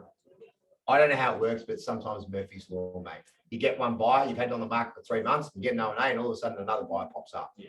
All right. If that other buyer pops up, maybe there's a small chance to get a bit more. Yeah. Yeah. But I'll never give up. I'll still show people through your property in the next couple of weeks. Yeah. All right. Mate, Dan, I know it's not exactly what you want, but mate, bigger picture, getting to that farm, getting your childhood dream, mate, isn't that what life's all about? Yeah, let's do it. Leave the legal process. Get it? Cool. Now let's just go on the time frame. All right, don't go to the farm bit. Let's just get into the other bit. And you go into, I want to sell it next to, so I only want, and then this is the normal one you get. So Dan goes, oh, what time is it? I'm gonna be somewhere at 10. 9:42. Yeah, cool. And I'll come back. So I'm coming back. It's all right. Don't worry. I'm giving them homework. So Dan, you said in the next couple of years. Yeah, we'll wait a couple of years, get it rented out, yeah. And I understand that, mate. I understand, and I totally get that. If I thought there was a window in the next 2 to 3 years that your home's going to be worth more, I would understand that. Yeah. We've had the lowest interest rate of all time. Yeah. We've got the lowest unemployment that this country's ever seen. We've had an IT boom. Obviously had a property boom because of interest rates. I don't know what could possibly come into the world in the next couple of years to create another boom. I can't see it happening. Is there anything you can see happen? Anything you can see happen in the next couple of years to get a boom? No, but we didn't see the last one. Yeah, I know, but when you look back, but when you look back, interest rates went from 6 to 2. Yeah. Like, I'm pretty sure if interest rates drop from 4 to 2, we might see this correction happen. But it's not going to go past where we're at right now, because why? Yeah, I don't have a reason, yeah. So if you had a 5-year window, I'd say maybe. A 10-year window, I get it. But if you've got a 1, in which most cases it's 1 to 2, if you've got a 1 to 2 year market, I can only see a lot more reasons that this market's going to get worse than better. Yeah. Now, if any of you can argue this point with me right now, fucking good luck. Like, it's true. It's true. It's fucking true. It's not dialogue just to get it sold. It is true. There's one small window, but I won't give it to you. That could create it, but makes sense. Yeah. So we can wait for what? And then the other bit of dialogue is the problem with that one is farms are probably still going up. Farms are crazy, but generally wherever they're looking, that market's come back. And then we get back, we've done a lot of work around it. We go back into what's the gap. So e.g., so if we'd miraculously got you 850, you're moving to Brisbane. Yeah. So you got 850. What were you going to spend on the next place? Well, we wanted to sort of settle down a bit more and have a nicer place. So we're probably going to bump it up to about $1 million. We're going to spend a bit more You're money. going to spend $1 million. Spend about $1 million, yeah. So we're looking at like between 850 and $1 million, we're looking at about $150,000 changeover. Is that right? Yeah. Yeah, cool. So how about if we could get that same place for 900? Oh, that'd be perfect. But from what I see, the Brisbane market's still going up there. Media's amazing. It's not all. It's a lot of really good media, Mark. Yeah. So why don't I try and keep this buyer there? And why don't you pop up to Brisbane on the weekend and have a look around and see what you can get for your money? Yeah, we've had it. Like we've been looking on realestate.com and that sort of thing. Yeah. Or say I've got it wrong. What happens if Brisbane for the next couple of years outperforms Sydney? So I don't know about you, but I don't like taking risks. And if you sit back and wait, at the end of the day, you're still taking a risk. If you can make it happen quite now in this current market, wouldn't that be a great thing to do? I don't know. I just like to make things happen. Yeah, we want to get up there, but it's this is still a bit of a changeover. Like we don't have someone at the right level of appointing time for the house. Right. Down the road still. Little things. So, and having all this thing in your dialogue. So, Dan, and have you ever thought about going to Brisbane and buying something and renovating it? We had a look at it. See, mate, look, the market, the world's the world. Yeah, like we want one thing out of life, but it doesn't always give us what we want. So in a perfect storm, you would have sold this for 850. It would have been really exciting. And then you would have bought a place in the middle up in Brisbane or renovated. Great. Right. Unfortunately, something's happening in the world that neither you or I created. So let's come up with a plan how to fix it. Now, I know it's probably not your perfect plan, but maybe we go up there and we buy something for 850, right? You spend 50 or 100 on it and you beat the market because you've picked it up. Now that's smart, isn't it, Dan? Yeah, it's a good idea. These are the conversations that we need to start looking at having role play. Yeah. Cool. Trent. Treno there? G'day, Dave. How are you? Good, buddy. How you going? Good, mate. Good, good. That's Now good. that's good. That's good because I've got a couple of vendors at the moment that are talking May, June prices still, and just got to get them back to realisation. So that's good dialogue. Yeah, cool. Awesome. Beautiful. All right. So I've got a 20-minute meeting I've got to go to, and I will be back. Okay, so homework that I want us to start thinking about in this, because I think we do all this stuff and we go away and then we don't implement it. All right. So I want you all to come up with between 3 to 5 things that you're going to right now do different in your business. Yeah. Then we might bring the whiteboard up. All right. And then those 3 to 5 things, Jake will give you 10 minutes to all to do. And then Jake will go around the room and we'll get all the different points of the 3 or 5. Don't write something that you're full of shit you're not going to do. Don't give us an answer just to make Jake or I happy. Generally come from a space that you will make these changes in your business between 3 to 5. All right. And I'll be back. And then Jakey, if I'm not back by the time you're done in that, everyone have a coffee break. Cool. All right. Done.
What?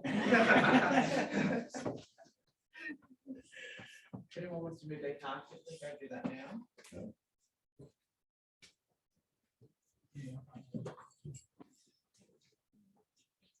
Do you want to park in the church?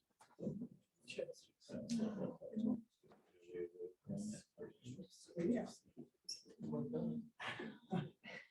guys, isn't it? Ah. Yeah, they just told me what to do.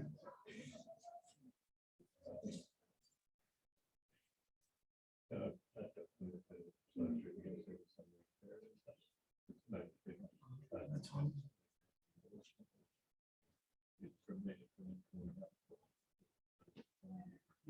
Smart, you know. Up there, thinking diligence. It's great. That's what I Aaron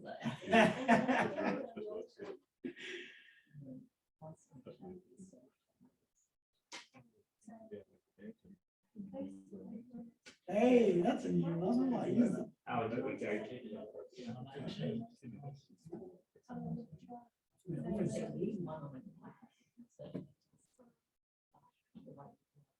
Yeah. What's that? What you did, you're saying you just said, you kept it out of the gutters. Did you hear it? I don't hear it. You got some good ears in there, mate. Finally got a call back. Oh, did you? She just left a message. She's going to someone else, but I've got to ring it back. She just left a voicemail. It's so nice. Christmas is kind of gone. Where's she down? Hey? Oh, no, I'm going to bring it back. She doesn't have a voicemail. She rings me. That's right. Not from there. Stroke it. Stroke me.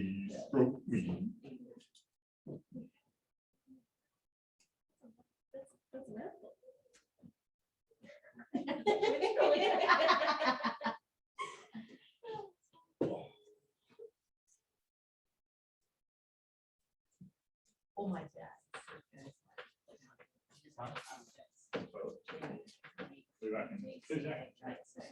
Something like that. Toilet break. Oh, toilet. Hilarious.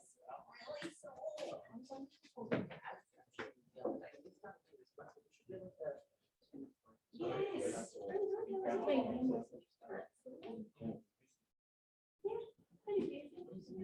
Well, we were just, we weren't playing like scoring or anything. We had a couple of good rallies though. My friend Meredith. Oh, inside. Yeah, no, that's not that one. Hasn't been up for a very long time. That's not too bad. Please. Not heaps. We actually had her daughter's property come on the market last week, and we had 21 groups through that. Where was that? In Waverley Lake. Yeah, in Shelley Beach as well. Yeah, feel really sorry for her. Sorry. Feel sorry for her because her daughter's getting a lot of action. So we're doing all the action. Yeah. She might be dull. Yeah, yeah.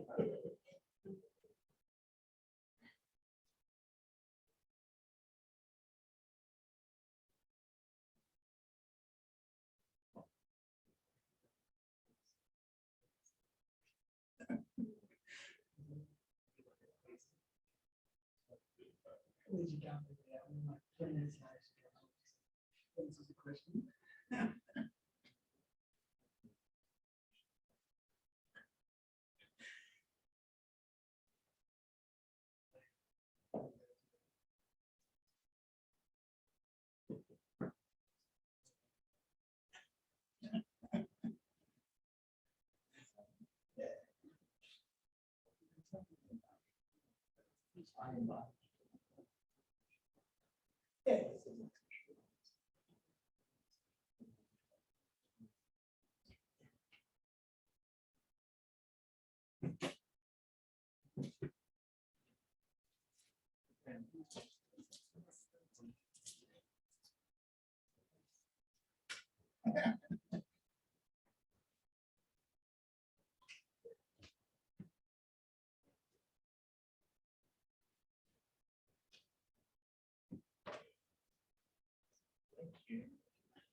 special.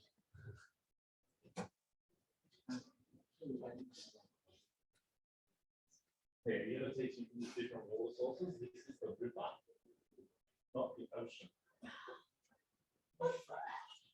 Oh, well, one of my friends just put up a photo of the kids. Oh, because you know, they show faces, how funny. Oh my Her kid God. is so really cute. Yeah, it's one, looking about like. Tomorrow. I, Tomorrow, yeah, I'm just kidding. Well, not really. It comes out like around like 30 or. Really?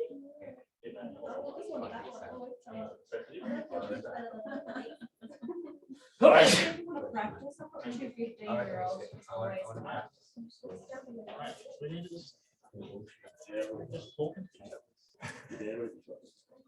Cross gender. I don't know where I was going with that, so I just finished with the word gender. Well, then it just kept coming, so I just kept looking for it. We can't cross the Changing. Yeah. There's heaps of things I need to change. I could ramble on forever.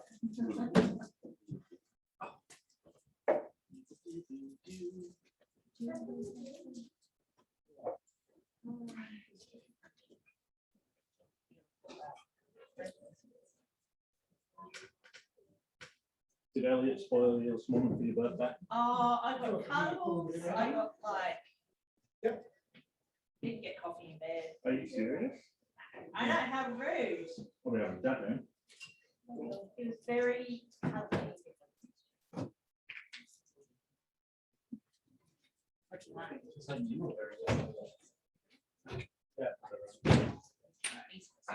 Yeah. All right, let's kick off. Have we got, we've got Northern Rivers back with us? Okay, cool. Let's kick it off, team.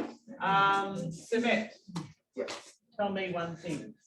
For me, probably using more stories. Definitely, especially with buyers.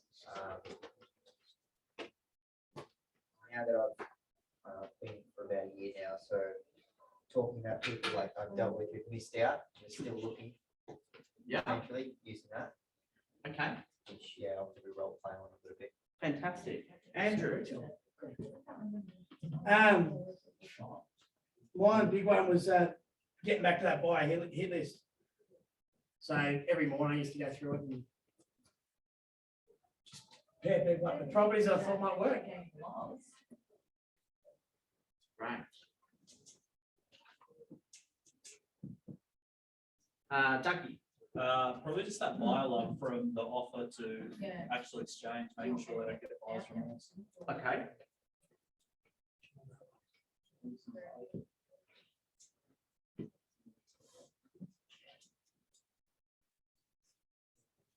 Alex. Just organise my morning diary better so that I can. Morning routine? Yeah, so I can have the Yeah, like well, 45 call sessions. Yeah. All right. Al. I've got, leaning more with and more role play, so leaning, yeah. Role play.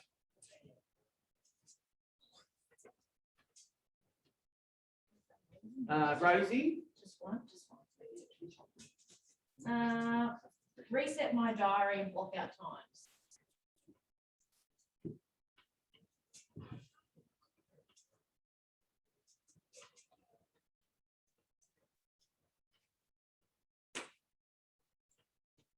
Katie.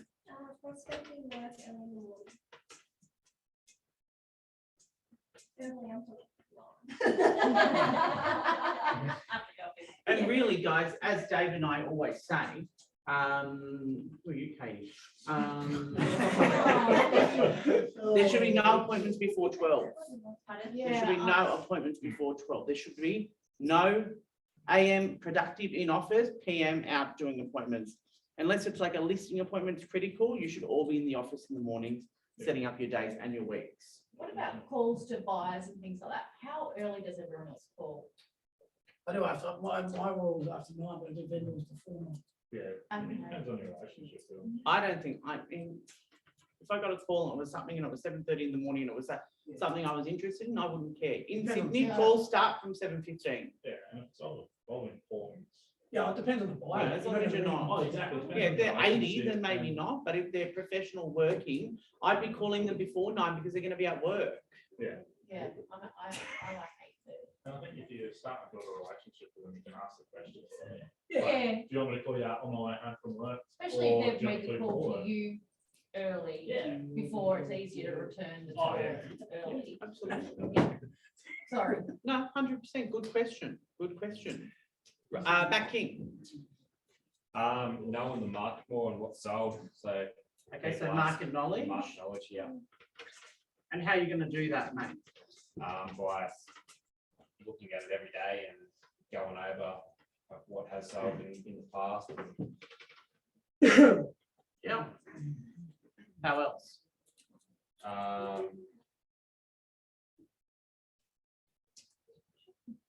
What do you? Other agents open, important. You should all be going out and having a look at your competitor stuff. Loads. Paperwork between 5 and 6 o'clock. In non-dollar productive time.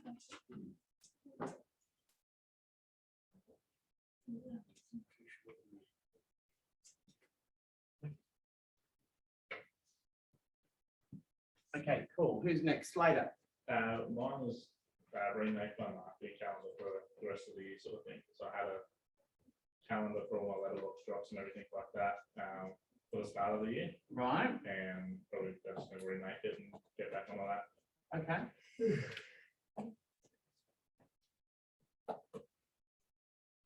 Bryson? Do 2 appointments for hot appraisals rather than send the picture and just leave it a bit. Like try and book the second one when I finish the appraisal. if I'm Okay. not going to this soon. So reconfirm the times at the time. Yeah, rather than trying to get one after and they don't really want it. Important. Guys, when you're at the dining room table or you've been to, okay, fantastic. So I've got my diary here. How's next Wednesday at 3 o'clock for me to come over and present to you? Book it in on then so they can't cancel. Or Thursday. Try and get the appointment at the really good break them.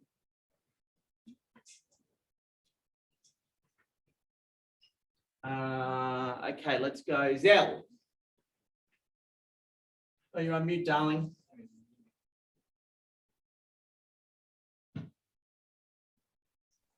Okay.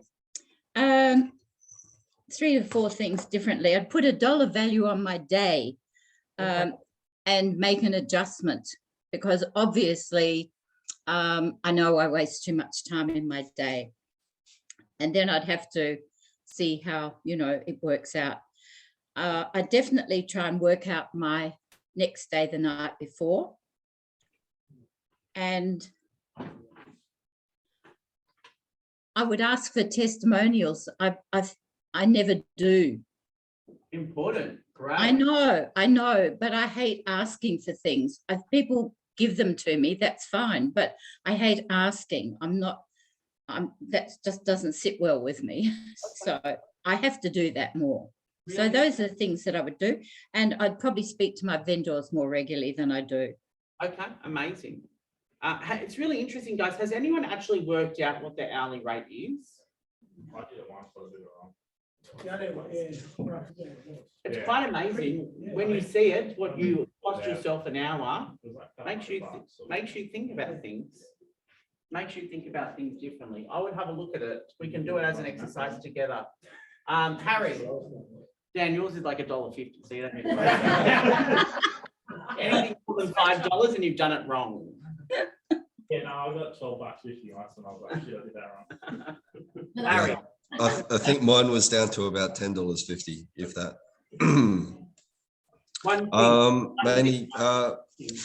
Manny, mate, just going back to, especially with my biomanagement and my prospecting, noting absolutely everything down, pretending that I have no memory whatsoever, so that there's no fear of missing out next time. When I go back to that person, it doesn't matter whether it's a week or 2-3 months later, I've got everything in front of me that I've got in that conversation 3 months ago. Yeah, good, fantastic. Rose. Mate, I don't know whether you've already got it up there, but mine was my calendar is life. If it's not in the calendar, it's not in your life. Great. I've got a bit of a mismatch at the moment. We used to have Microsoft Office when we were LJH. So coming over to Google was a bit of a change, and I've just got to get in and clean it all up. And yeah, if it's not in there, it's not happening. Fab, love it. Josh. My biggest one here is probably set up a follow-up schedule reminder for each activity that I do. Yeah.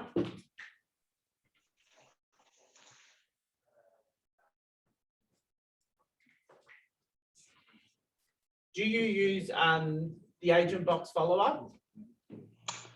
I've set a few up, but I don't use it. No, that's what I need to start doing. Yeah. Trent. Righto, I've got 3. Work more closely with buyers and make them feel more comfortable. As Dave said, no matter whom the buyer is, they're going to get buyer's remorse. I want to gradually change my routine, spend half an hour before leaving the office at the end of the day, and set the day up for tomorrow, and utilise the Google Calendar more efficiently, and make time for prospecting. Third thing, reset and go, keep momentum. Great, love it. Alida. Hey, I have go through all the buyers we've met in the last 12 months. I feel like we've had such a hot market and we haven't really nurtured them at all. So yeah, they're going to be sellers at the end of the day. And when times are getting tough, if they've already bought, they're going to be looking for an agent to sell with. So if you're in their mind, that'd be good. Yep. Ads. Oh, were you? No, he wasn't. You forget Phil. Phil, no, he's last. I leave the best. I leave the best to last, mate. I leave the best to last. We've got germs down here in Menlo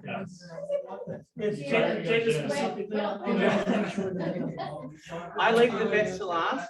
Phil, tell us, lucky last, Phil. Oh, Adam needs to go. Well, for me, it's about just setting up a tighter structure, that routine. Yeah. That can tend to be a bit loose. And, so really setting that morning and having, slots of time for specifically for this, specifically for that. 100%. So It's important. More efficient with that. It's important. So every night before I finish, you'll see I carry around my notebook. It's like gold to me. I'm setting up my next day. Anything that I didn't get to do, I just transfer it. So I could transfer things. There's something that I've been transferring for 2 weeks because I just haven't got to it yet, but it goes on to the next page every single day. And then in my diary, you're all in there. So you know, and I know when we're meeting, it's routine. It's important so that you then know what you're doing. There's nothing worse when you come into an office like, oh, what am I going to do today? You should know exactly what you're doing every single day. Another thing that Greg and I have been doing for the last week, because we've been a bit slack with, he's been away and things like that. So we're sending each other an accountability every day. So your accountability emails, which you all send to Dave and I, which is being tracked, by the way. I'll let you know while he's on here. So whoever hasn't done it this week might want to do it. Is important, especially for him.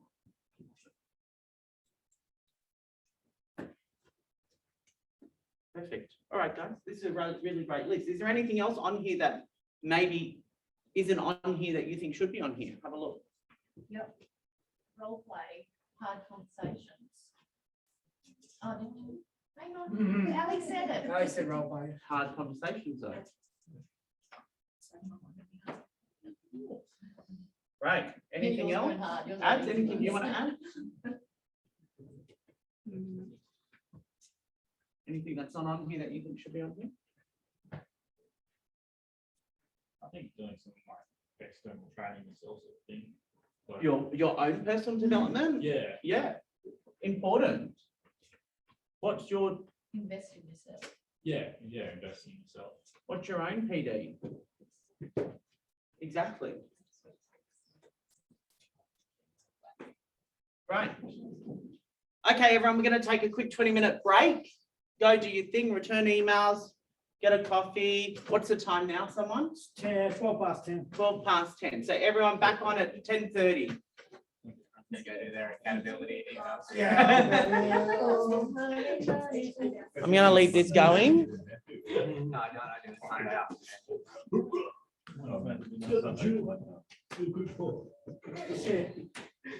I dare you to tell Dave that. What's that? Sunday's all time. Sunday. I don't have time. Everyone want to go get coffee? But it's the day, mate. What's the evening of the day?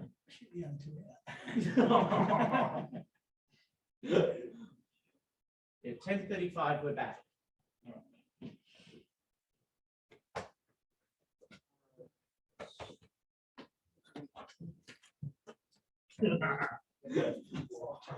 Yeah. No, but like us and Chicken bar. There actually is a chicken bar that's for sale in Canada. It fucking looks sick. That wasn't even about the team. I think I think Jake's worried I'm gonna leave and become a chicken farmer. Oh, that'd be excellent. What? I said, I think you're worried I'm gonna leave and become a chicken farmer. Yeah, I'd be beside myself.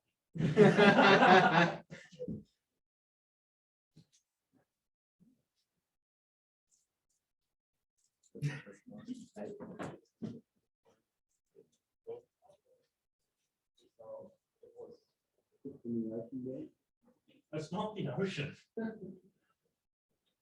it, okay. Shut up. Why? Well, this one, Charles Street. So it's just come up as a new, yeah, it's come up as a new, she's also. Yeah. But, nah, I'm good, mate. I've had too many coffees in the day. I'll go off like a frog in a trough. It's a, we rent from flat. Right, so it's so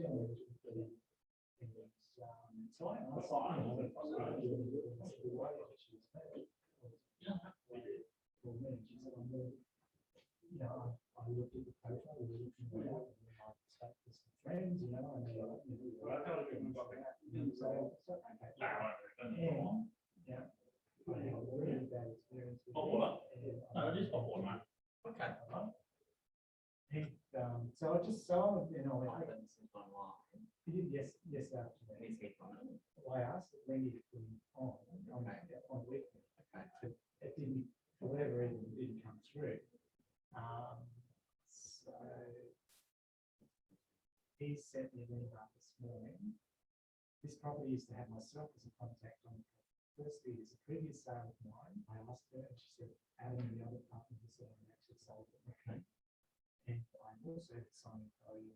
Secondly, I'm included you in my consent because pretty sure who is the owner. And how you come across this is beyond me. It's not from the previous relationship. They're on another topic. We start, and I'll remove you from every one of my listings. Or you can have the shits about this, then you're. I requested you have you on there yesterday, and the listing is very set up. You specifically called me.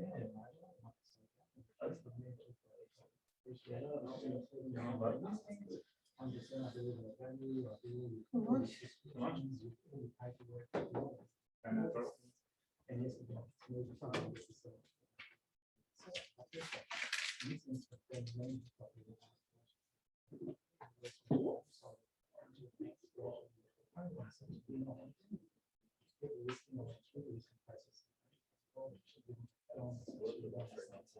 This was her experience.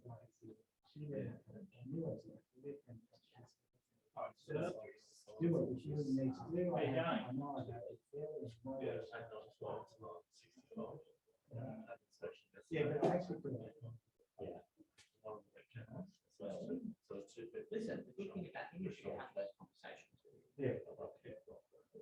Because I mean, I don't know what he reads, like, he goes up to my desk at times, or I'm not there, She's he's right. writing my diary, Right. you know, tries to just, Two weeks ago, it's on 60. you know, I just find it. They take it. And I appreciate somewhere around that, majority of properties are listings, but he is, but I think that's what it goes two ways, I mean. She would not take it. She said she had not seen it. Yeah, it's a small market. It takes time. So, you know, so, but I also, you know, and I'm not sure who's doing this, someone to help him. But there's a lot of that sort of ground. Yeah. Which is, you know, good for me. It's part of the thing. I don't know, it just comes down to the trust issue. I have some good and that's good.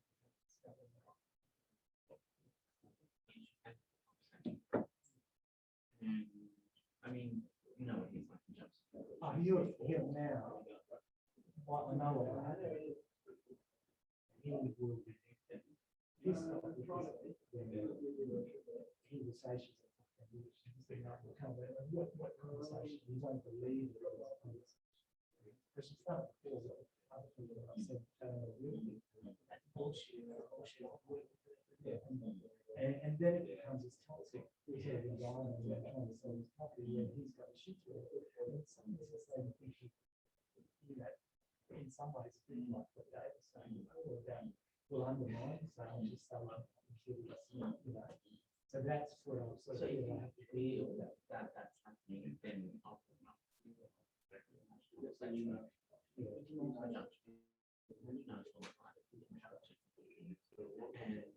Oh, yeah, he does, yeah, and he doesn't listen, you know, like, he'll hold back people and go, that's sort of it.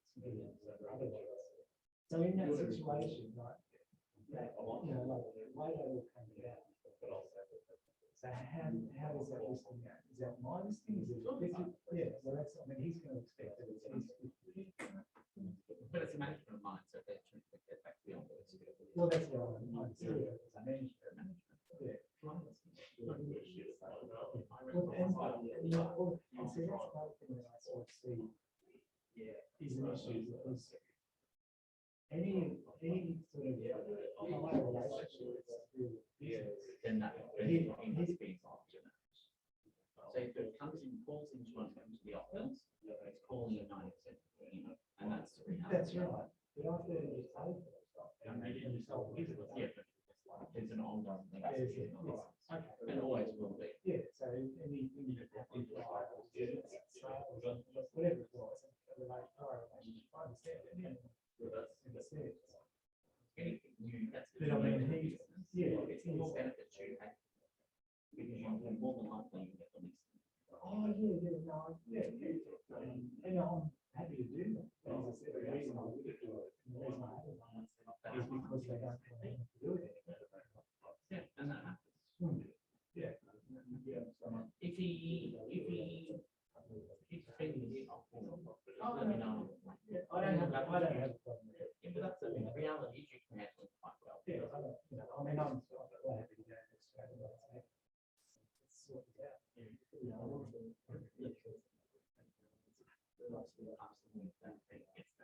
Oh, yeah. But I just need to sit and chat. Yeah, 100%, 100%. I agree, 100%. 100%. Right.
Good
day, you man.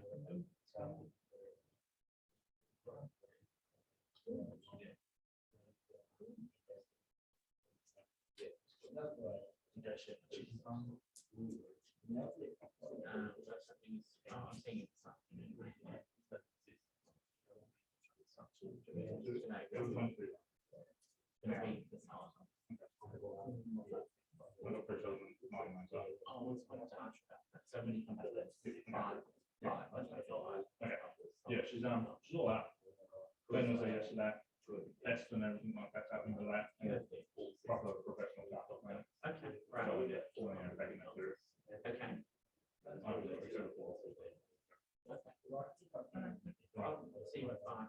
Right.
Where do you go? Huh? That's where you got it.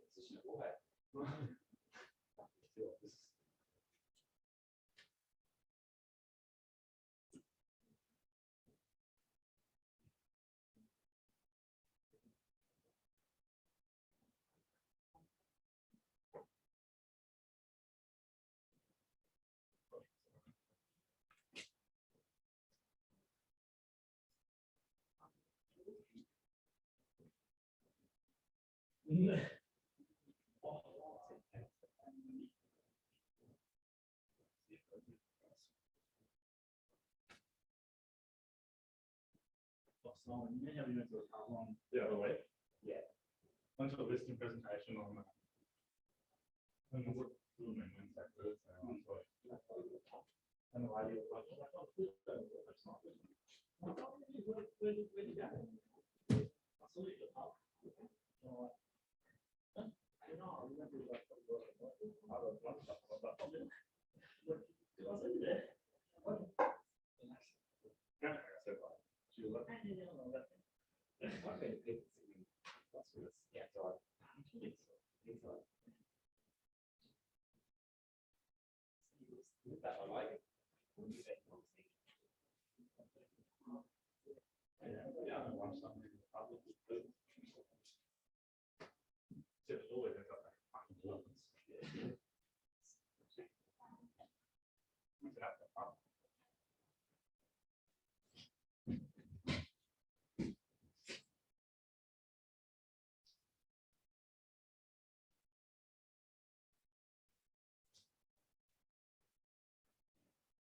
Thank you, Stacey.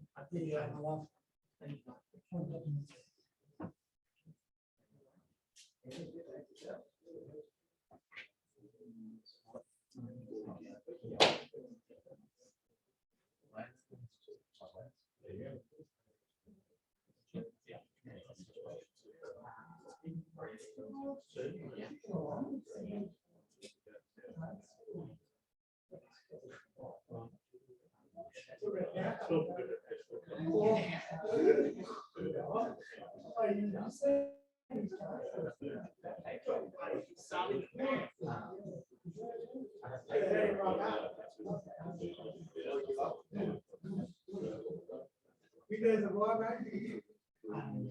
I'm just trying to figure out a way.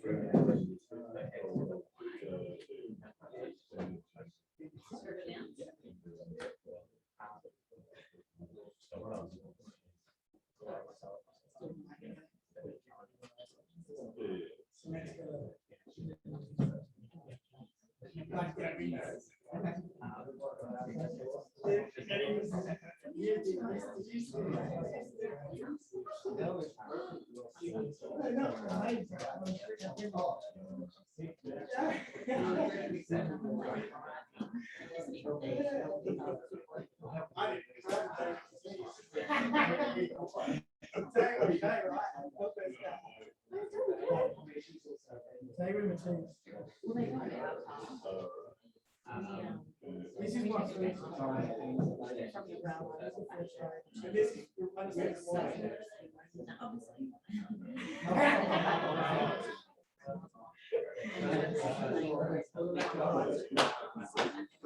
That was it.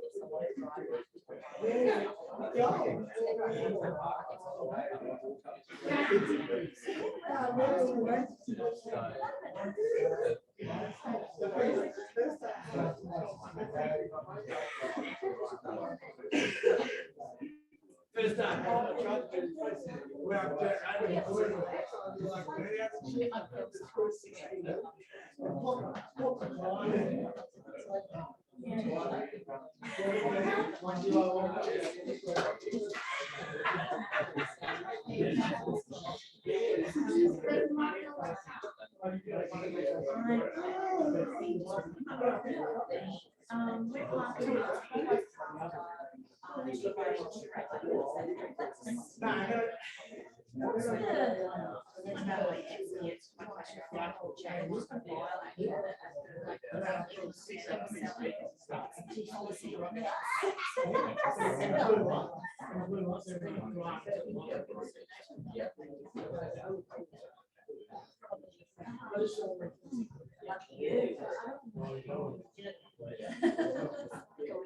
You know what? Just don't set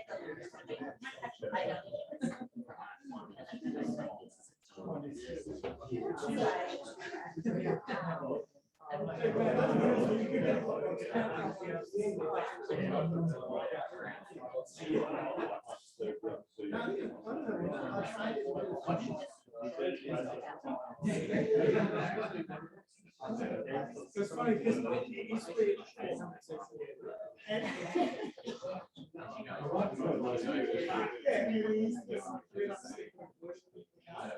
Don't have to get out.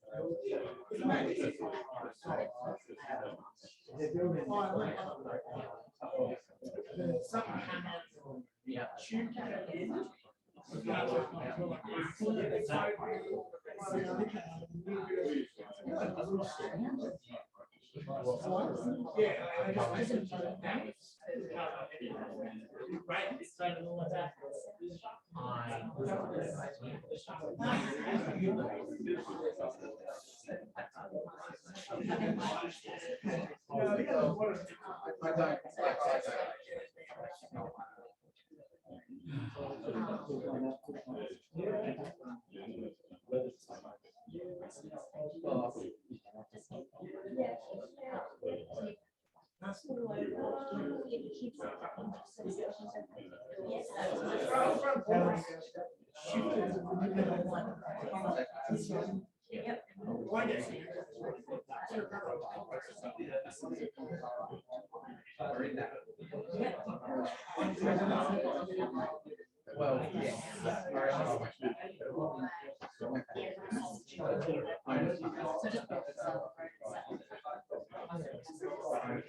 Well, Thanks for chasing that up. And you two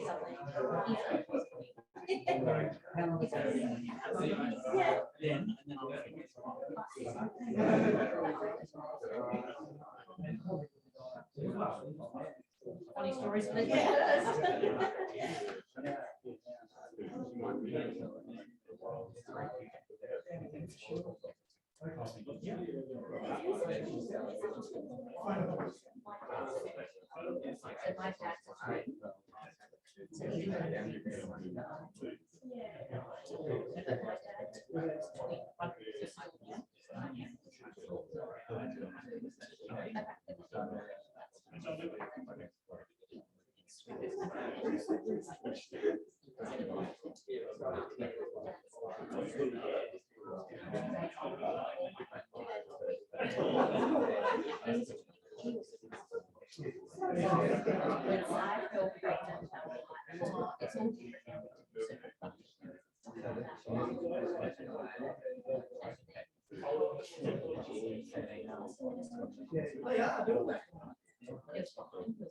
Too small.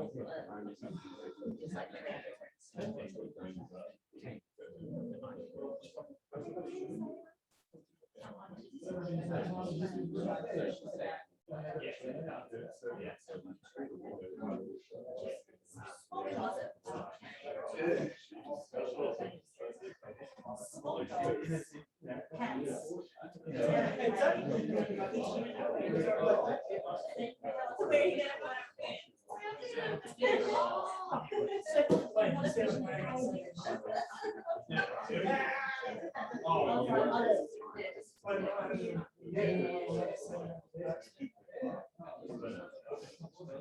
We'll kick off in 2 yet.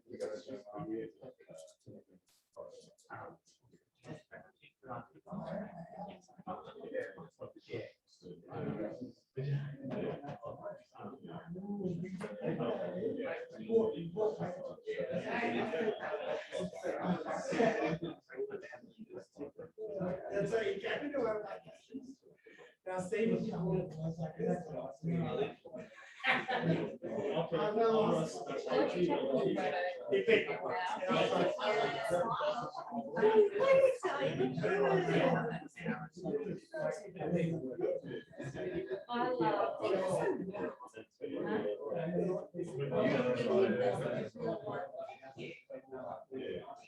Yeah, do you?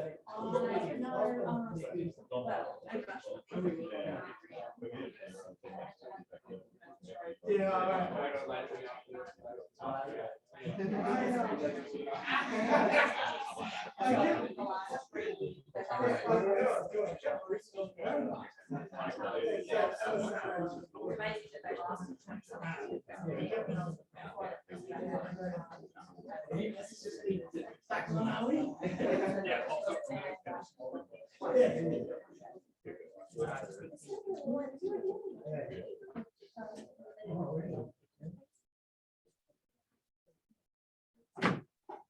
Cool. Hello, peoples. What do we do up here, Jakey? So we've got everyone, no. 3 to 5 things. All right, with everyone being right through them? We've gone through these, have we read these out? Yes, we can. Yeah, cool. Nice. So what are the $1 million riders have the, let's just talk collective in the room. I mean, I know we're all at different levels. What does $1 million rider have over this room? Discipline. Yep, let's go around. Jackie. Yeah, discipline probably the big one. Yep. They've got their routine and they're obviously disciplined about it. Yep. Consistency. Yep. I think the leaf as well. Belief, yep. A different way of thinking, but refer like past clients. Yep. I was gonna say like a large nurture database. Database, cool. Momentum. Like that hustle. Hustle. I've got a very clear why. Yep. Experience. Yeah, cool. So a couple of you went on different journeys. So where they went with that is a lot of those, most of you answered those questions, which is cool. My head's going different for the next bit of the session. What I want to talk about, the database, momentum, and then I think they've got a brand. I think they've found their voice in the marketplace. Cool. So take 5 minutes. What's your brand? Who are you?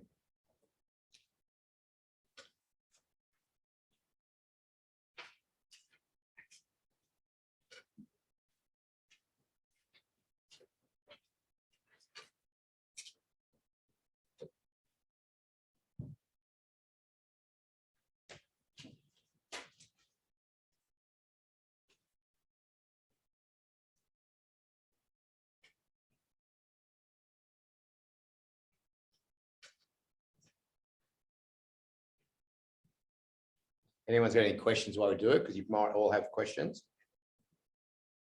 Yeah, so if you've got a question while you're doing it, sing it out because I'm seeing a few stark faces, but keep trying and yell out a question if you've got one. How to define brand? Cool, we can answer it. See what people see. So what does Greg Bates represent? Drumston Lighthouse, Crestwood. Cool. As a human, what is he? So, okay, so he's a market leader and most knowledgeable in those areas. Tick, yep. As a human, what does he represent? Loyalty. Is he old? How long has he been around? Passion. He's proven, experience. Yeah. So it's knowing your space. So while you guys are writing down, I want to be known as the Warhope expert. I'm this as a human, whatever that is. What's your space? So I give you my demons. Dave loves fun. Dave's a clown. All right. All right. I mean, I just had a quick session with Ivan Brezic and this come up. So my brand affects my professionality. All right. But at the end of the day, I'm a clown with alcohol, not alcohol. I always like to have a laugh. Like it actually is me. All right. So then like I look at me, I've always struggled with that. And the more I've struggled with that, then the more it affects me with my connections. So then that creates, I'm less than. So I'm less than like some of the industry icons. I'm like, I felt less than. And it's funny, the difference is now like Jackie's helped me to own that. Like that's my brand. At the end of the day, Dave's a fun guy, this and that. Like, so I'm building my own, so I get some understanding around that.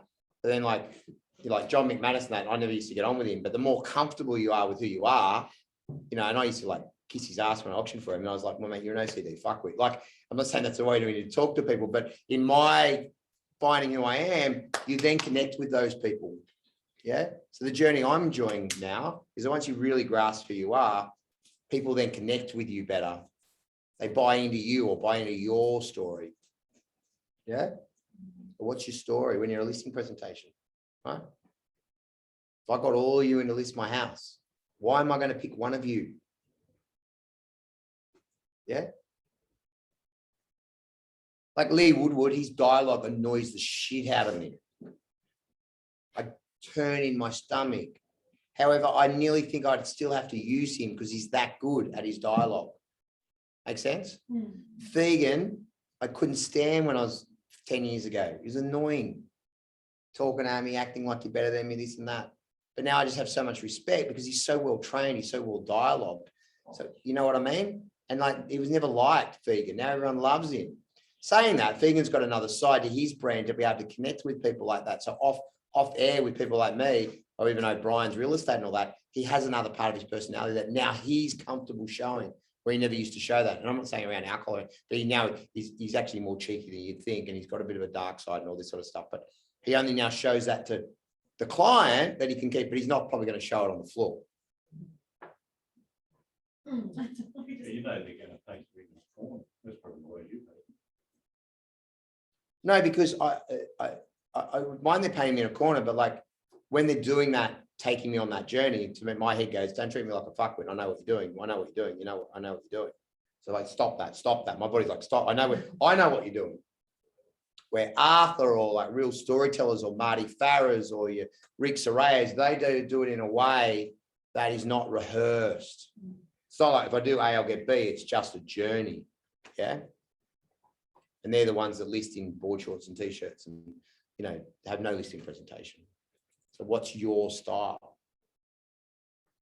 Like e.g. I went to one, it'd be interesting now. I went to worst listing presentation I ever went to was with Brendan. Brendan was so structured. Yeah, completely structured. And I'm going abstract. So I'd be abstract and then he'd bring it back to structure and then I'd bring it out, mate, nowhere.com. So you've got to know that flow.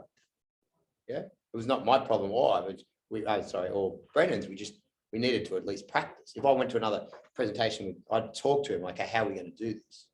Can I quickly give a story at the beginning and then let you run the next listing presentation? And then at the end, think if there's anything missed and then we turn into another story. But me butting in on a structured person telling a story, I'm just derailing the crap out of it. Cool. So what's our brand? Like what's Dave Evans' brand? Ever seen Dave Evans not perfectly dressed? Very sharp. Very sharp.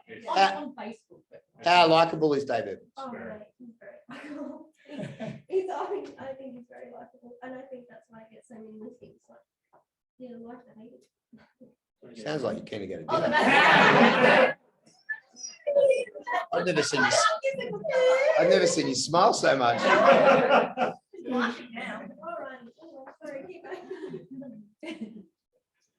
Cool. So, Michelle Percival, without going into the bad side, what's the good part of her brand? Hardworking. Knowledge, hardworking. Cool. So who the hell are you? Who are you? Keep going. Did you talk to John? Yeah, I was giving him heaps. Loves Jakey.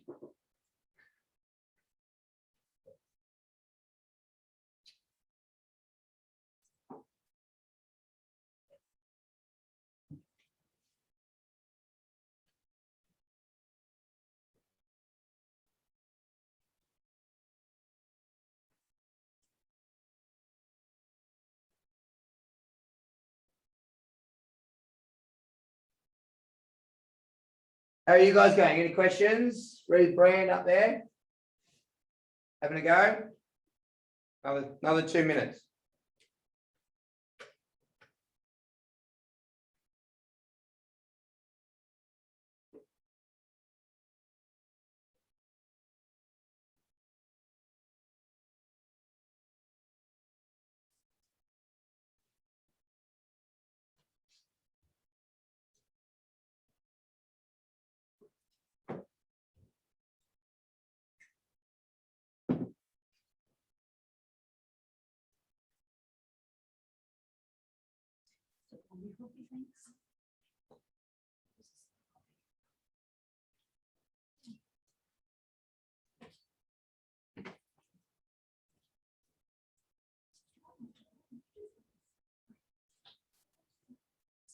I'll be away, Jakey.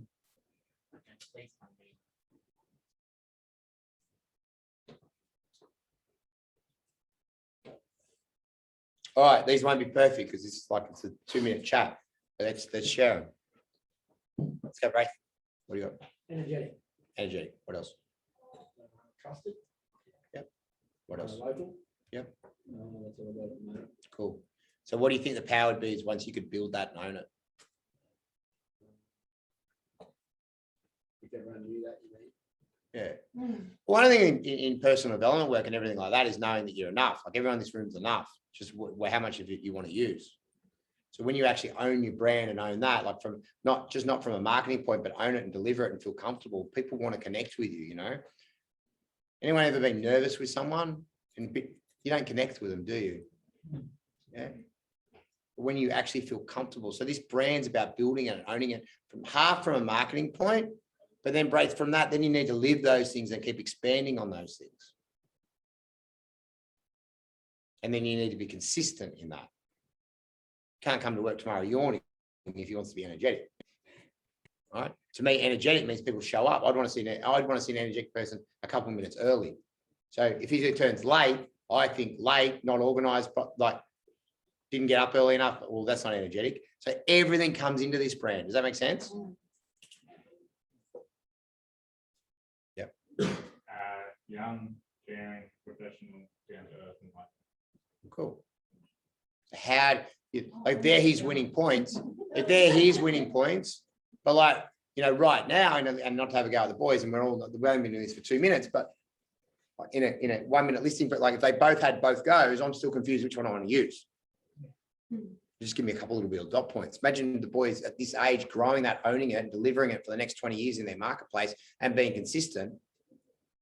Batesy's a bit of a clown. Everyone knows he's a bit of a rogue. Everyone knows he's probably divorced. Like, you know what I mean? They know all those sides of Batesy. Everyone that's been around long enough, but generally shows up every fucking day, gets his coffee nearly the same time every morning. He's in the office before any of you. And he really cares. And he's got a big heart. It's consistent, even though he's got a dark side like all of us. Yeah. But consistent. We know what we're getting. Make sense?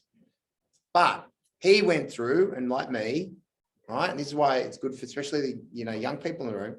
He did all the hard, not understanding this, not learning it. So then you had all these personal arguments with yourself and then you can't perform. You get this, own it and live it.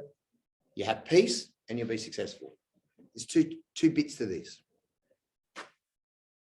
Professional, hardworking, trustworthy, and I want to specialize in like the lifestyle property area. Cool. So that's aspirational, all right? And then I'm going to call him on something. Lifestyle property is aspirational. Would everyone agree with me? Cool. Where does aspirational world live? LinkedIn? Or Instagram? Where's Logan not? He wants a bit, it doesn't see, that's where you can call bullshit. You're not aspirational because you're not on Instagram. You want to own that market, start having that aspiration. Or something's got to change. Change your goal, change your brand. Yeah. How much time do you look at Instagram about aspirational things? I spend a bit. Yeah, I love it. So why aren't you there? See the power in this? Did you say you're hardworking? Okay, well, you're lucky. You said you're hardworking, but you struggle with paperwork. I didn't say hard. Who said hardworking? Oh, yeah. All right. Well, you're not hard enough to be on fucking Instagram. So, you know what I mean? So you can start calling each on your staff and then deliver it.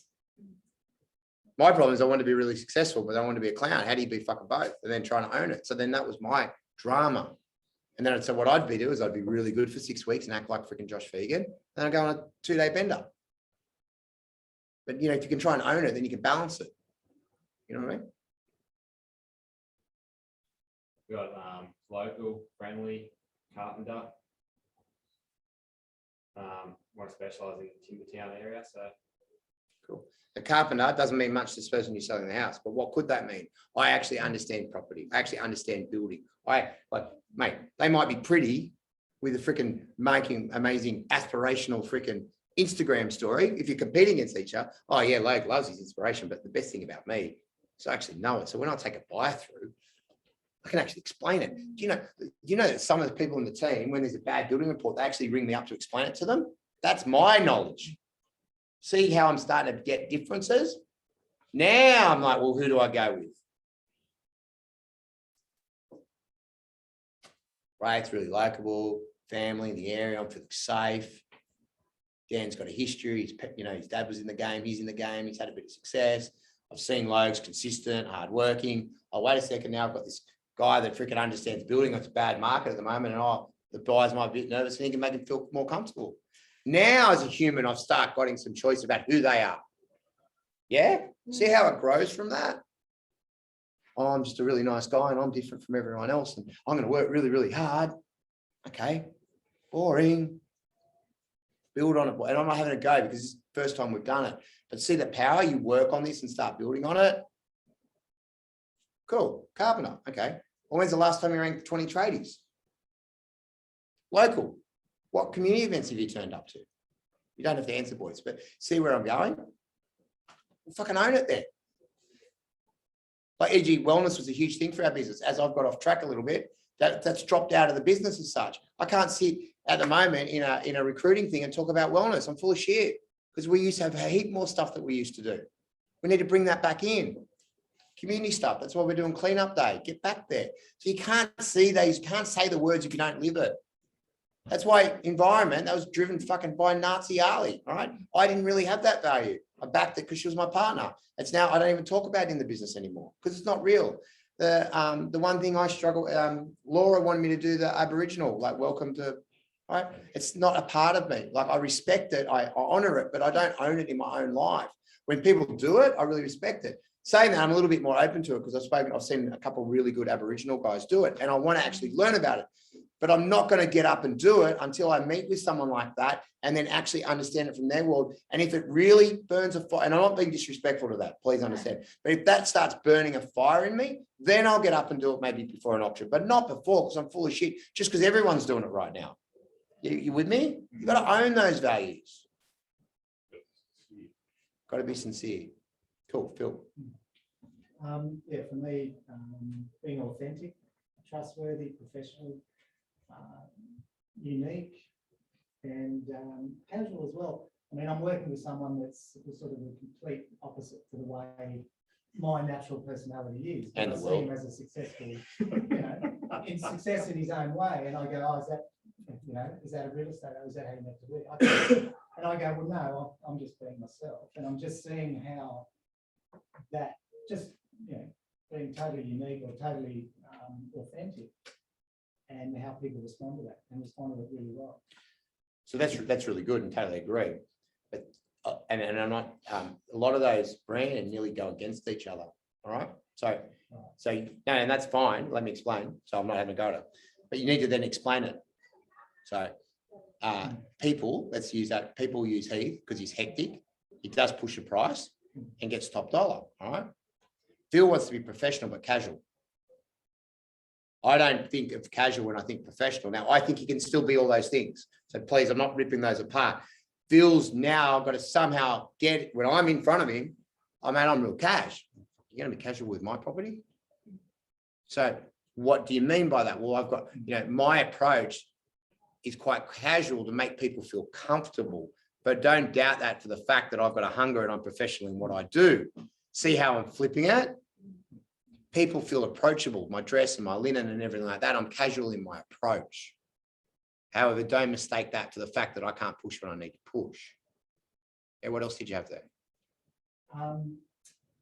Well, Southwest Rocks, not passionate for the place.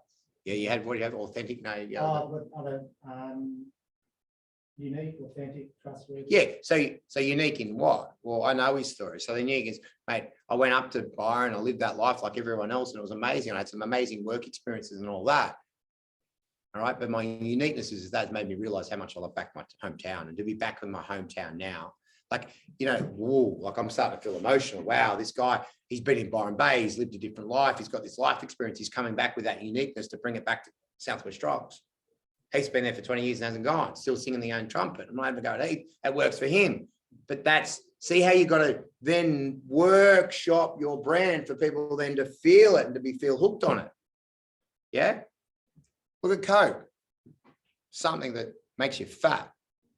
But every time I've seen it, I've seen a hot model in every bit of branding, and it's fun. But really, if I drink a lot of Coke, I start feeling flat and a piece of shit.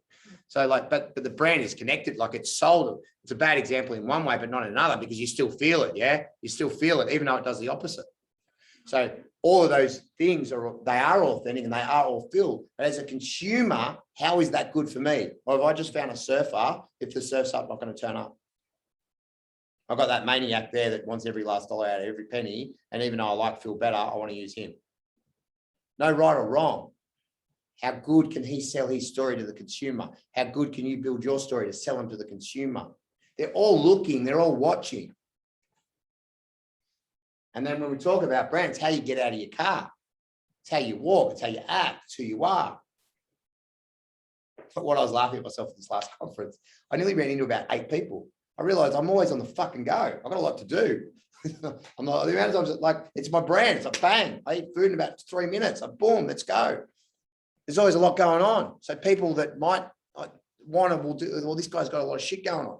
Even though they'll get less of my time, they want to deal with me because fuck, he's got a lot going on. Find your brand. I still work on this all the time because there's a strong personal development as part of this. It's easy for people that, yeah, have like one side of their world. It's quite easy to build this. But if you're a bit different, like, you know, Batesy, he hasn't always had this amount of respect that he's got now. He's had to work through it. There's been different times in the Bates family, I've heard the boy stories and all that, that they haven't had, you know, Todd's now got respect too, but they've both had to workshop through it. Yeah. Well, look at, yeah, lots of different people. Yeah. Where we're at. So I basically did the brand of Team Blues. Yeah. So Bluesy is obviously so good with his market knowledge, and also his with his valuation background, just getting the prices right on that as well. Shirley Beach, I feel like we're known for Shirley Beach, Yeah. so that was good. His experience and being local. I feel like he has a lot of confidence and is trustworthy and transparent. Who thinks who's been watching Blues for 12 months? Who thinks he's more in his element and his power in the last 3 months than he's ever been? See how it shows? But guess who a lot's given that to him? He's found the right teammate. Yeah. Yeah, Because I'm just like said, I love them, but no, I'm trying to talk to you. you found you found the right teammate. All right. However, all right, Dave Evans is in my home. All right.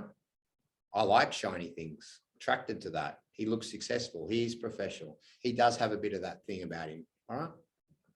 Bluesy. Right. Bluesy's got his story. But I'm weighing onto that. Who possibly could get me back onto that train? Katie. So how is Katie developing that brand with inside Team Blues? No, well, you know what? You're getting fucking both here. Yeah, I had Team too. I think that. I think. Yeah, but more than that, your brand inside of the team are 2. So there's Team Blues, but your brand, how you're adding that, and you keep growing on that. Yeah, I feel like Bluesy has his knowledge, and I'm more like fluffy. I feel like I get on the emotional side of things a little bit more than he does. So maybe we sort of bring it together. Well, no, it's just you getting in your power as well. And then him then at some stage understanding that and allowing both of you to have your power, like have that power in that meeting. And it's really hard, but having that power and that work, and then work out what, if you start working out what your brand is as well. And I'm not, obviously I would never want teams to be different, but, and it's about being comfortable with it. Like, when we had another person in another team and they kept on going on about their boss. I'm like, well, just fucking buy your time. At the end of the day, this person's successful and you're not. Like at this particular, I'm not saying in this instance, like you're not right now, and you're not even doing everything you need to do. Why don't you just concentrate on your world and like, okay, that person was letting the show down, but like, stop looking there. Why don't you look at you? To change that back to you, it's like, okay, not to ever go against Team Plus, but how can you find your voice in that above even now what you're doing? How can you build that brand? You know, and that's what will be even more exciting. Yeah. So, you know, we all know Plus is a bit of a dag. You dress really well. You've got that style about you. So how can you make sure a listing presentation, if they want that, we're all a commodity. Don't think you're not. If they want that, how can that come through? And how can you just protect that? They're like, well, I really like, but it's, you know, it's like dealing with my dad. You know, I'd rather go there. How can you make sure you get both people? When we're really good, we can be a chameleon and actually adapt to a situation. But then for now, let's just talk about us. And the chameleon's nearly the worst because I find on myself, because then who actually are you? Go. I'm part of Team Bates. I'm Greg Bates' associate buyer's agent. I am the buyer's specialist for Grumpster. Should be the Lighthouse of Preston. I'm loyal and trustworthy. I'm a mother. I'm a wife. I have 14 years experience in real estate. I am one person in one office of 12. I'm team-based and consistent. Cool. So in that, not now, but in your time, start working your personality. Yeah. You're always in a, you know, you're always happy. You're always in a good mood. You're always professional. Like start building like what? Start building that into that. Yeah. Like as a buyer, why am I going to be connected to want to deal with you? Yeah. Like I would trust you. Yeah. All that sort of stuff. And then you can bring out that mother care and the empathy. See how you can build this out? Yep. So what I've been working on my socials in regards to my brand is class. Real estate with heart is something that I use a lot. Yep. Delivering real estate with heart since 2003. Approachable. I've also worked on, I know we talk about the hustle, but I like to frame it as here to help, not hustle. Like some people often see real estate agents in that way. Integrity. So yeah, it's really just heart and empathy and approachability. So in that, so it's like, how can you then win that across? Like, I wouldn't. They're not things that I would talk about as myself. I don't talk about myself. But even at a subconscious level, the hustle on that. So how can I show that? So it's like, I've chosen to have the style where I take the time. I take the time to get to know you. I take the time to know your circumstances. I take time to meet the buyer. And I take the time to, I take the time. You know? So it's just on a conscious level, actually. Yeah.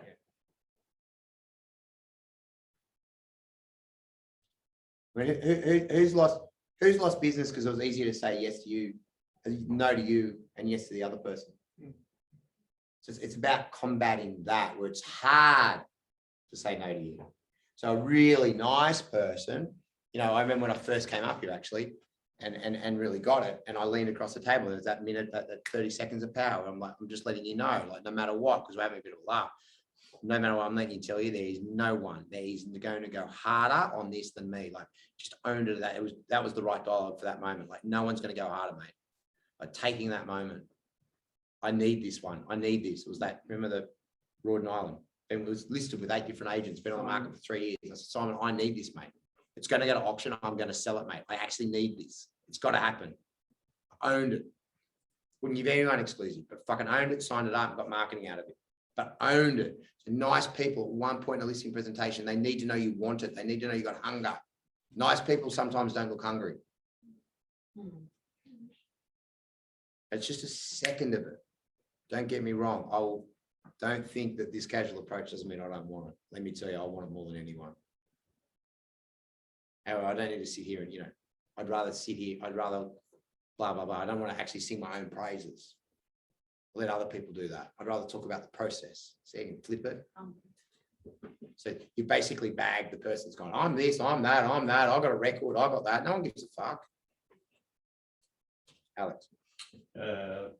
Communicator, I'm loyal, integrity, market knowledge of the Dunbogan and Laurieton area.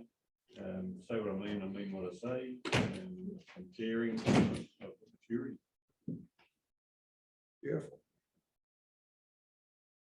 You know, like everyone talks about all this modern day bloody technology. Everyone's going on about it. I've seen it change more than anyone. I love it. I use it. But what it comes down to is just that old school connection. It's finding that space in that brand to own it. How can your brand then make the client want to use us, Ducky? I think, naturally being young, I want to have that hungry and investment specialist approach, particularly for commercial. So networking with people, using that story you told me of, spoke with Dave, he got me up from Sydney, really wanted to grow the business, and knowing I'm backed for it, and then turn that into a problem solver and market expert in the area. Cool. Let's go. Mine would be like personal connection, relationship based. Cool. What's the problem when you worked on someone like Stuart O'Brien for so long? Well, that's come from that as well. I've taken a lot of what he's relationship based, so now I've mimicked that a lot. What's the problem with it all? Oh, maybe. What's he got to actually represent? Sorry? Something other than Stu, more value than, he's got all Stu has, but he's got the. Yeah, that's part of it. What else? Seen as the boy, not the man. So even if it's not his, well, the boy, because he was a kid when he worked for me. Some people don't see it. You don't see when you actually get from a point where you're not the boy anymore. He's still got to own that as well. So what's really important, if it's not fully his thing, he's got to make sure that when he's in his community, he acts to that standard. Otherwise, he'll always be the boy, and he'll never quite get there. Because he's got a problem. It's a bit different from other people. He's got a problem he's got to distinguish.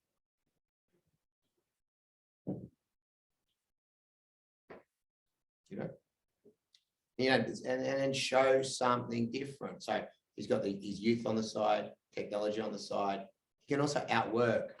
So a lot of those people haven't heard from O'Brien anymore. He can be the one ringing them and talking to them to the point that they forget about him. Oh, hi, Susie, it's really good to talk to you. Yeah, look, I'll be communicating with you. I just want to let you know, Stu's always in the background. I don't fucking have a problem with that because Stu's not ringing him. PRD are probably ringing him. So I'd much rather ring him. Now, he's not bagging him.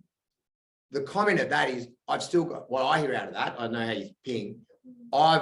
They don't have to think of Stuart being the man anymore. I'm not bagging him, but they also know that he's there for my support. So if they're confused to go with it, like PRD owner, whatever his name is. Oh, yeah, he's completely different. No, but Simon's very good, yeah. So, okay, well, I would have dealt with Simon or Stuart, but this Andrew kid's ringing me, all right? I'm going to go with Simon. If Stuart was around, I would have gone with Stuart.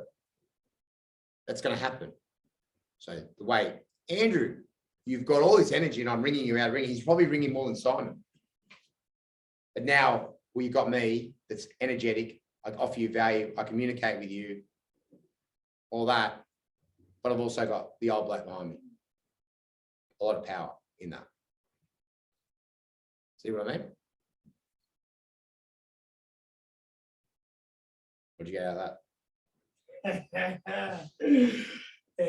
It's hard for him because he uses technology like no one else. He still uses all the new shit. So technology, that's part of what he does. But with the Simon thing, he's process driven, we're relationship driven. They're two different owners. I probably need to be a bit more of a chameleon when it comes to that. He's reading that the owner doesn't. You think? Yeah, I reckon maybe. No, not maybe. You need to get fucking shitloads better at it right now. Yeah. So they're the only ones that lose is when it's a process thing, not a. Stuart's very process driven.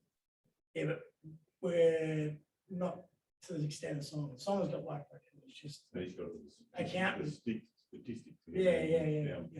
And we know that we got those statistics, but yeah, reading the owner. So what does he do? What's he do? So you're him in a listing presentation. He'll talk about statistics, how they, I'm his, sorry, statistics. oh, no, and that's right. A lot of people fall asleep. That's why he loses to us sometimes, but some owners love it. So like, he'll morph the statistics to show that PRD are maybe market leaders, but maybe it's not true. But he'll morph the statistics to their advantage. And then when you go in, like Stuart and I, they'll repeat these statistics, which are not right. But because of the way he presents, it's just all statistics, and this is how we get to there using this process. One thing about statistics, they're always outdated. They're not current, are they? They've been prepared. Yeah. Even if you got them yesterday, like even if you got them yesterday, today's a new day, yeah? Right. So statistics are always outdated. So, I mean, one good question would be, and know a little bit, like, so know the market growth of their property, know our statistics. So today, I've got a sheet. Would you like me to run through any statistics that are going on in the marketplace at the moment? I know a lot of agents, and I've been to some training where they talk about statistics, and I get that, but I don't see where statistics come in to actually achieve a better or a not worse price. It's just data on situations that have happened in the past. Right now, let me tell you what we're doing, blah, blah, blah, blah, blah, blah, blah. But it also knows sure you can grab a couple of statistics. Give you statistics out, and just get one that proves that they're wrong. Oh, but at the end of the day. Once you're into that, you're gone. Yeah. Once you're into that, you're gone. I think, yeah, we'll work through that listing presentation, but Yeah, it's not a big, he wins what he wins, but he's not killing us at all. But yeah, the big one is, David, who would you rather deal with? Who do you feel more comfortable with? Because we're connection based. 9 times out of 10, they go with us because they feel like I want to deal with you every day for the next however long than someone that they don't want to deal with. So yeah. who's one more person, who's the most important person for the vendor you need to have a relationship with? Sorry, can you say that again? Who's the most important relationship the vendor needs you to have with? The buyer. So I don't mind that dialogue, but what I used to say is one of us is going to be open for inspection. Now I know the agent that builds the most rapport with that buyer is going to be the one that's going to get the most amount of money out of them. Right?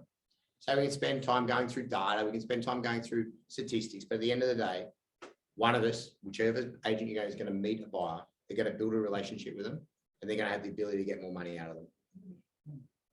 And I feel that's us. Would you like me to tell you how I go about meeting a buyer and dealing with a buyer? And have you ever gone through dialogue in negotiation to get more money?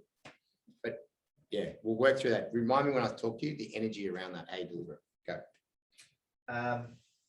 My branding I want to build is someone who's genuine and passionate about helping people, especially with, I find through the buyer side of things.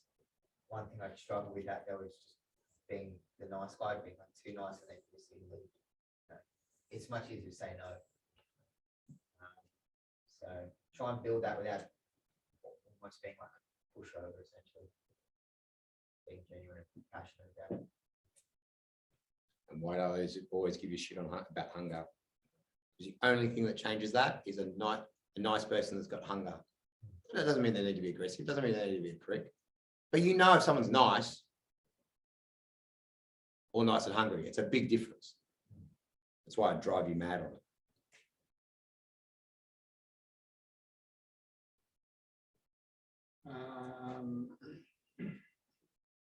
I'm a father, a husband. I love what I do, genuine, honest, and approachable.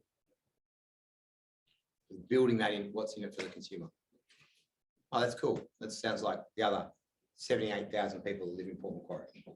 Father, this, that, nice, great. You know, whatever your story in relation is to, being the human you are, to be a good role model for your kids. People love that story. All that sort of stuff. Talk about, look, I understand your situation. My wife works too. Talking about 2 families and how you do. all that, what's that story that can connect? Yeah. Cool. What do we got, Treno? He's not there. I think you might be in a meeting at the moment, David. Yeah, no worries, no worries. What are you getting out of today, Lita? Lots of good stuff. I think to find your brand, that's a good one. Yeah. You know, once you know, make sure you're happy and confident in how people see you and work out how people see you as well. Yeah, cool. Josh.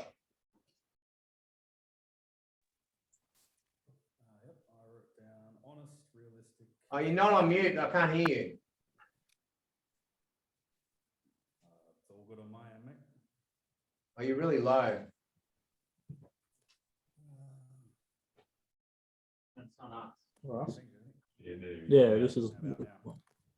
Better? Oh, not really. Honest, real. What's up, Second all ago. right? Realistic, genuine, down to earth, structured and analytical. I'll get Jake to ring you. I'll get Jake to ring you. Zell, can you ring him, please? I'll get Jake to ring you. Zelly? You're mute. Yeah, Can go. you hear me now? Yeah. Okay. I'd like to be known as the person who they can trust and that listens to what they want. And that I'm honest. I think that's probably the main thing for me. Just to take time. I think it's really important to build that rapport as soon as you meet someone. And I'll spend quite a bit of time doing that. And be yourself. Don't try to be something you're not. You can't be a David Gray or a Trent Savins or an Alita Ross or anyone like that. You've got to be yourself.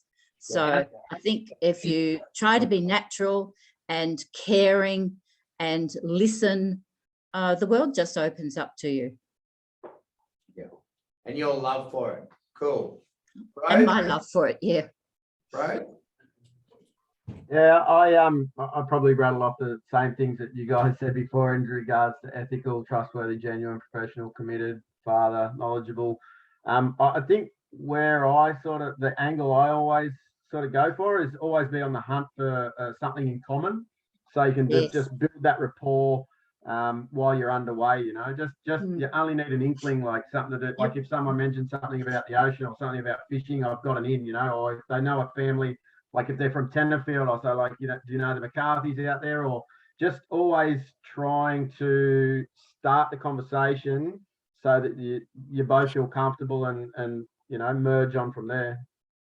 Yeah, beautiful. And I think I'll be in the office on Friday or Monday. I know I've hurt yourself, but I think it's them working out the key points of difference between First Nash and us. Why would you use us over them? Yep. And actually clear roads.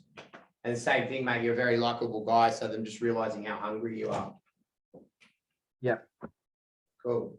Josh, you there now? How'd you go? Hope so. Can you hear me? Yeah. I put honest, realistic, genuine, down to earth, structured, and analytical. Yeah. So Plusy is analytical and honest. Right. The problem with that can be, and I've worked a lot with Plusy on it, is that you take hope away from clients. So as a natural negative to those two things. So it's explaining how those two bits of character traits can still get them an amazing price. So we'll workshop that when I come. Yep. Cool. All right. So we got use more stories, buy it list, buy love, morning routine, lean in, role play, diary management, prospecting, market knowledge, paperwork. Yeah, in dollar time, money. Yeah. Redo marketing calendar, confirm times.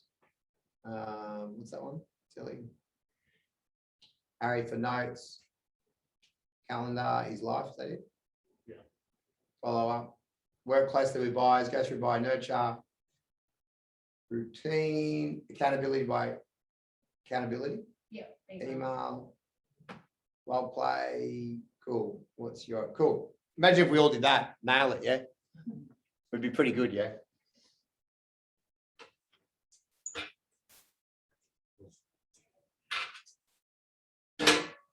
He or she who prospects wins, yeah? Correct? Yeah. The only difference between a $300,000 rider and a $1 million rider is that they've, at their career, at some stage, they've prospected more than you guys. Yeah.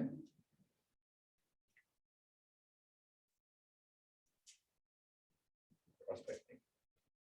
All right. Cool. Lucky, what's your riding? Oh, it's big, not bad. Come on. Oh, it's pretty bad. All right, who's got okay riding? One of the girls. Rosie, done. Rosie, done. Who thinks of prospecting as a positive word? Me. Oh, wow, okay. I say, oh, yeah. Wow, awesome, done. But for most of us, it's a shitty word, yeah. Cool. Because we think of prospecting as what? Cold calling, cool. All right, so first thing, we're gonna change it. It's warm calls. So let's write warm calls.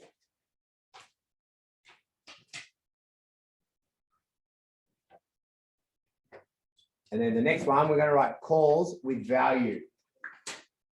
And these are the only two types of calls you're doing. So a call with value is a cold call, but you're giving them a bit of information. This listed, this sold, or you've introduced yourself for the very first time. They're value pieces, right? They're not, and none of them are hard to do. The only time I found it hard with a cold call is when you're ringing to ask for something, because that's when you get rejected. I'm just going to take that it's just sold. It's that long. It's very even hard for them to hang up for you. But if they do, you haven't actually asked for anything yet. If they just say they're too busy, it doesn't really hurt your feelings. It's only if you speak and go, oh, can I come up over today and do a market appraisal? No. Can I come and do a market? No. Build value. Warm calls, we obviously know them. So let's just change our view. What other things can we do to prospect? Offer something. Okay. Why did I do personal brand before I start talking about prospecting? So we have something to offer them when we're prospecting. Because prospecting is fucking everything we do. It's who we are. Because you're seen when you go to the club, you're seen when you go to the pub, you're seen when you go to boxing, you're seen when you're there with your family, if you go to church, if you go to another job, wherever you are prospecting. Because you're seen. So what are the parts? So we've got warm calls, calls with value. All right, we've got door knocking. Let's write door knocking up there.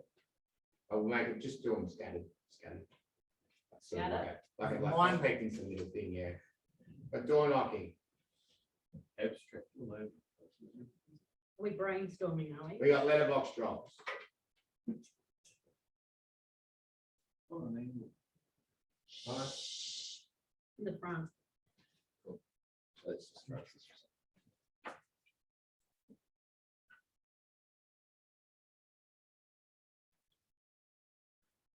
We've got buy letters. We've got DLs. Letterbox drop. We've got DLs, sorry. Buy letters to that. We've got door knocking. Calendars. And what else we got? We got newsletters. What's all that called? All those things, what does that make up? Yeah, what do we actually call it as a thing? Awareness. No. What do you all should have? No. Patch, good word. That's patch marketing, yeah? Dan? Yes. Are you doing calls in your patch at the moment? Yes. You doing door knocking? No. You do letterbox drops? Yes. You do a newsletter? No. You do buy letters? Yes. You do calendars? No. Cool. What are we giving? What do we give 10 out of 10 out of 10? 6. So is he, anyone think at 6 out of 10 he's going to be dominating Clifton? Yep, yeah, I'll take it. Sorry. So you do it wrong, yeah. No, I just went on a different brain path. I never know what I'm going to do. So, yeah. Matt King, did your calls? Yeah. Door knocking? Yeah. Letterbox drops? Yeah. Did you do newsletter? No. Did you do bio letters? Yeah. You do calendars? Cool. So he's doing more than Dan. He's been around a minute. So he's not going to dominate. But if Matt can do that and pick up a little bit more in 2 years' time, where do you think Matt King's going to be? So Matt King's only thing is he's going to go, oh, but maybe this will be hard, so I'm going to give up. Or I tried this, but it's not working, so I'll stop it. But if he keeps the same passion in things and even steps it up a little bit,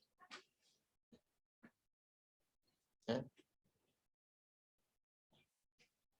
So in your own time, where are you all at with your patch marketing 1 to 10? Don't share it with me, but own it. When you say buyer letters, what do you mean by that? We have a buyer. We have a buyer in your street. It's one of the best. He just doesn't, he doesn't even have a wife.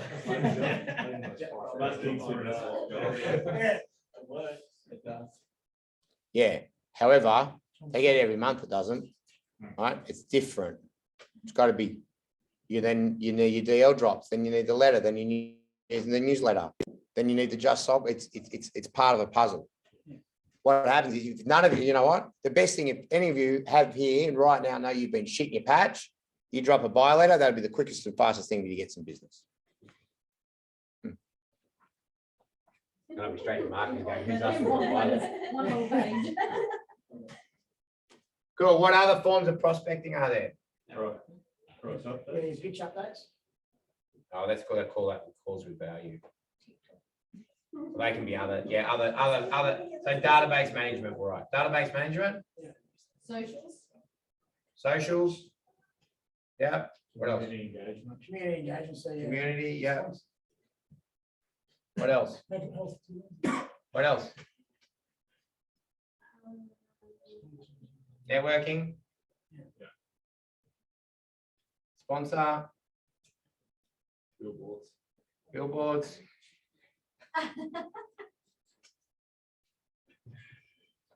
Brady's got a bus stop sign. Woo. Could you go into that referrals? Referrals, yeah. Investor nights.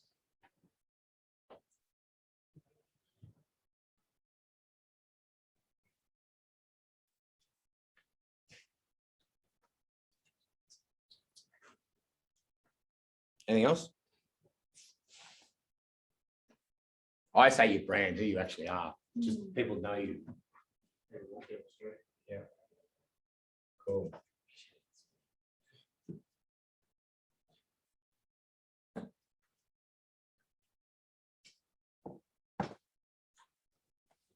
Who's actually got a plan around this? Sort of. Imagine if you could all do this right now. Build up the plan that you're going to commit to and commit to it for the next 6 months. Collectively imagine where this business would be.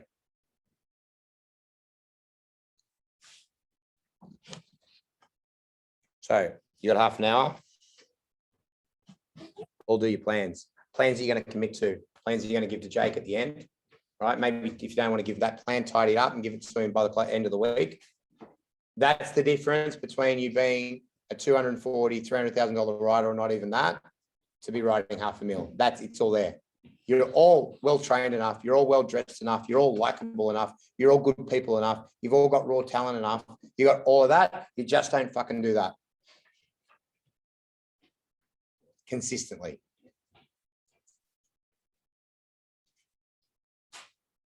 You guys get all that from up there? That you got all those things? So what?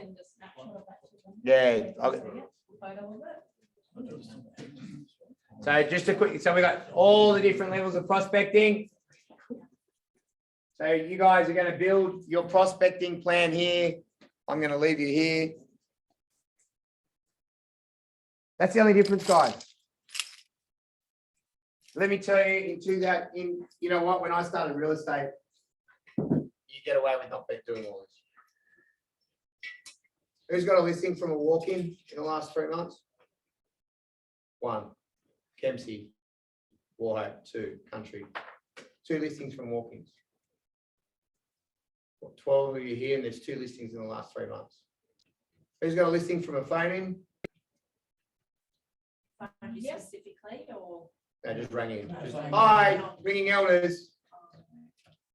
Wow. Sorry. Okay, thanks. But not great statistics, yeah? When I started in real estate, I could hang in the office. And I couldn't do great, but I could do okay. What I've just proven, if you want to be a real estate, in 2022, you need this. Otherwise, don't do it. Literally, if you can't commit to this, just don't do it. Go and find another job. It's just, unfortunately, that's just where the world's going. Agree, Jake? So we're going to get a thing for a business plan, which is a business plan, but I think more importantly, let's get this prospecting plan. So let's just go back in the start. So just to round up today before I take off, I want to know where you're all at, which has been a lot. Thank you for being vulnerable and you've shared where you're all at. Now this gives an option as teammates to also hold each other accountable and be there for each other and know what's that. We've talked about that. We've now worked out what we could do in that area. We've now talked about our personal brand and what that represents. And then across this world, yeah, we then need to represent that. Otherwise, you're never going to get aspirational property. You need to show that. You need to connect in that world. You need those people to be looking on with you.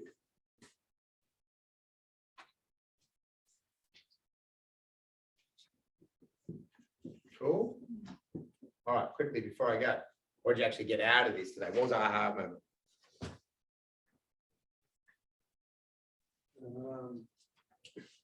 Probably the biggest thing, I suppose. Well, you got up there. It's probably what you're going to say, so I'll leave it. Don't worry about it.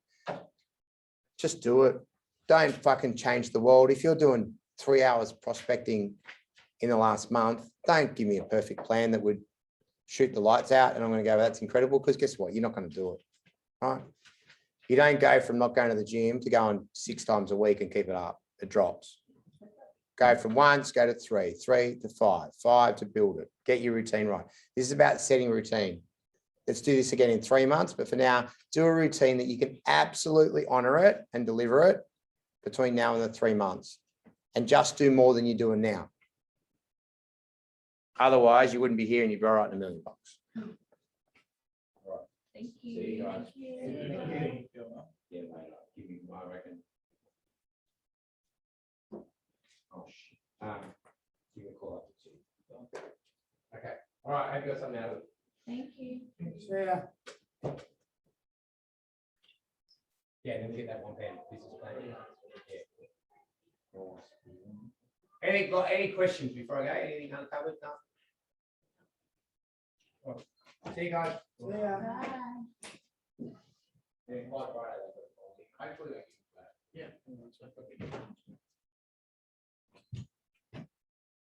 Can I email it to you? Because this is a bit little too, right? Nothing today, guys.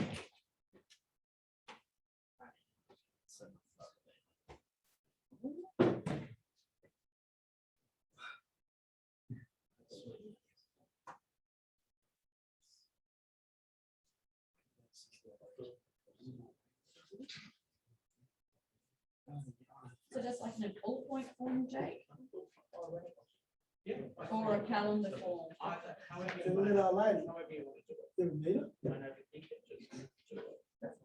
It's a beautiful little lady. She's about 94. And then mum's the doors up. Wants me to say, if she's not dead. Stop it. Mercy. Next there is a. So you turn up next to mine.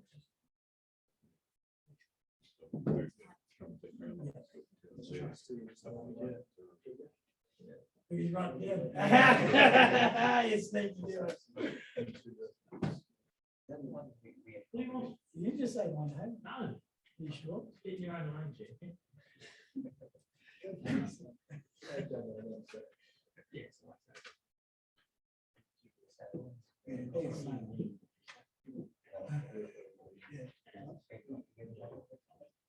No, that's hell. She just knows her best.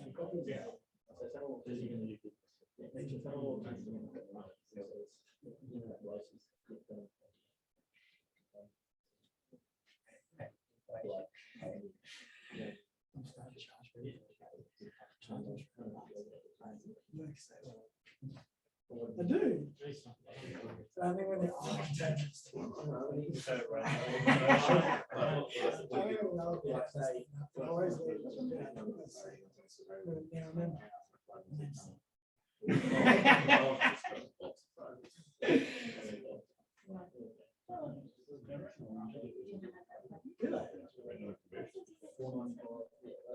Really? Is it a good appraisal or just some? Because they just made them from their anywhere as a home certified. They charge. Absolutely. Can you, what do you have for lunch? Sushi? Sorry. Everyone's concentrating. You really? I'm doing my business plan. What are you doing? Like, flogging in the water? Or a wrestle. That's what I say. Not at work. Just at the bar. Yeah, at a bar. Yeah, they was talking about chicken as well. Oh, God.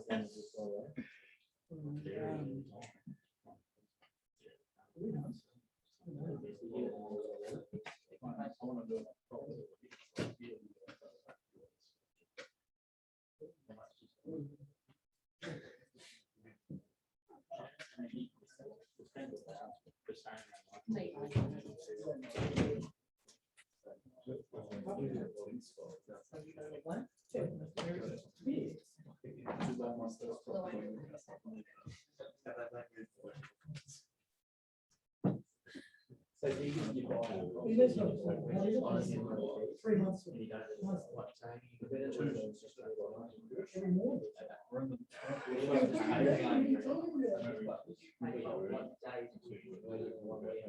Every day.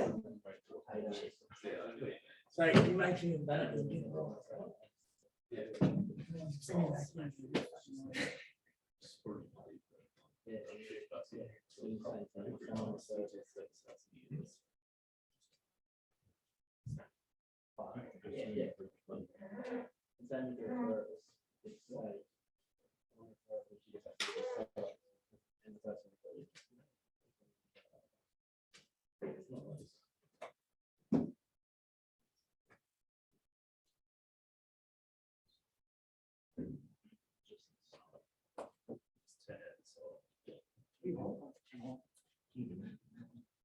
What? That's so weird.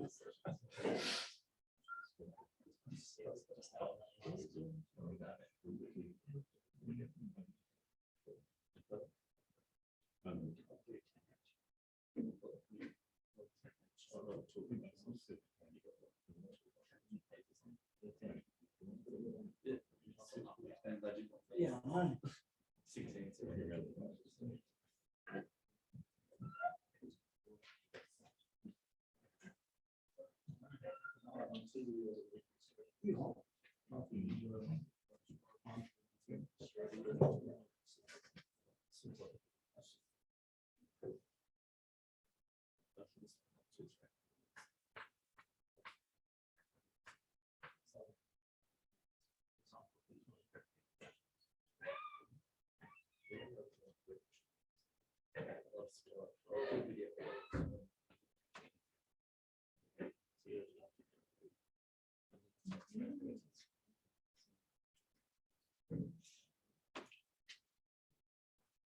Yeah.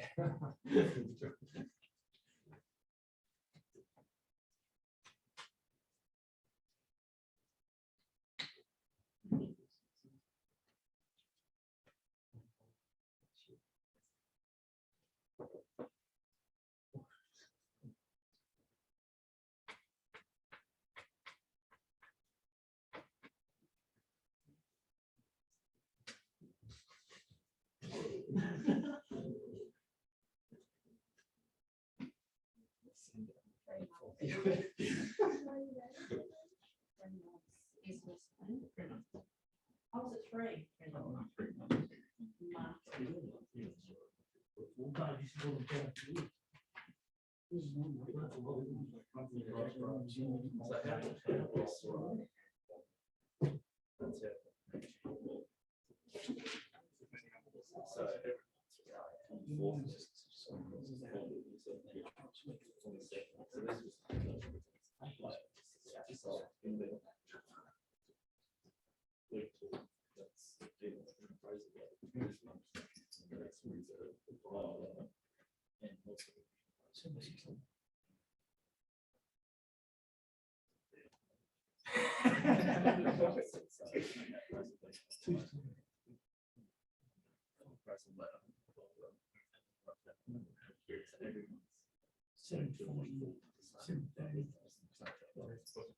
Yeah.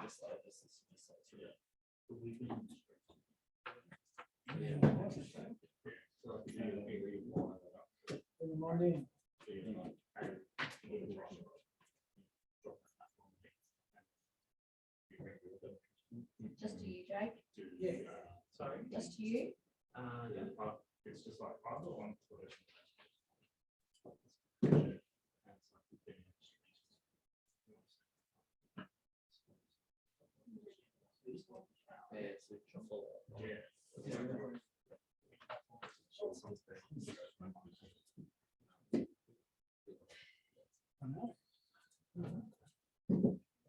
Okay, ready for the gym.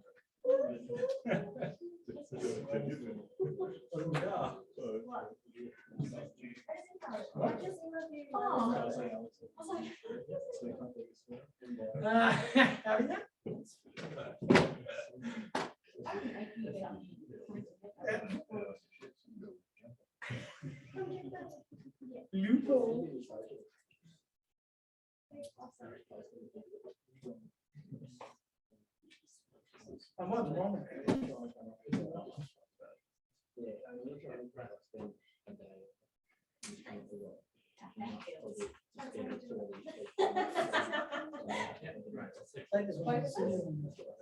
All right, let's wrap it up, team. How we going? Who's got a plan for me? You gonna email it? I'm not sure on that. Email it this afternoon, Perfect. Thank you, Jake. Also need to know what the chat was before.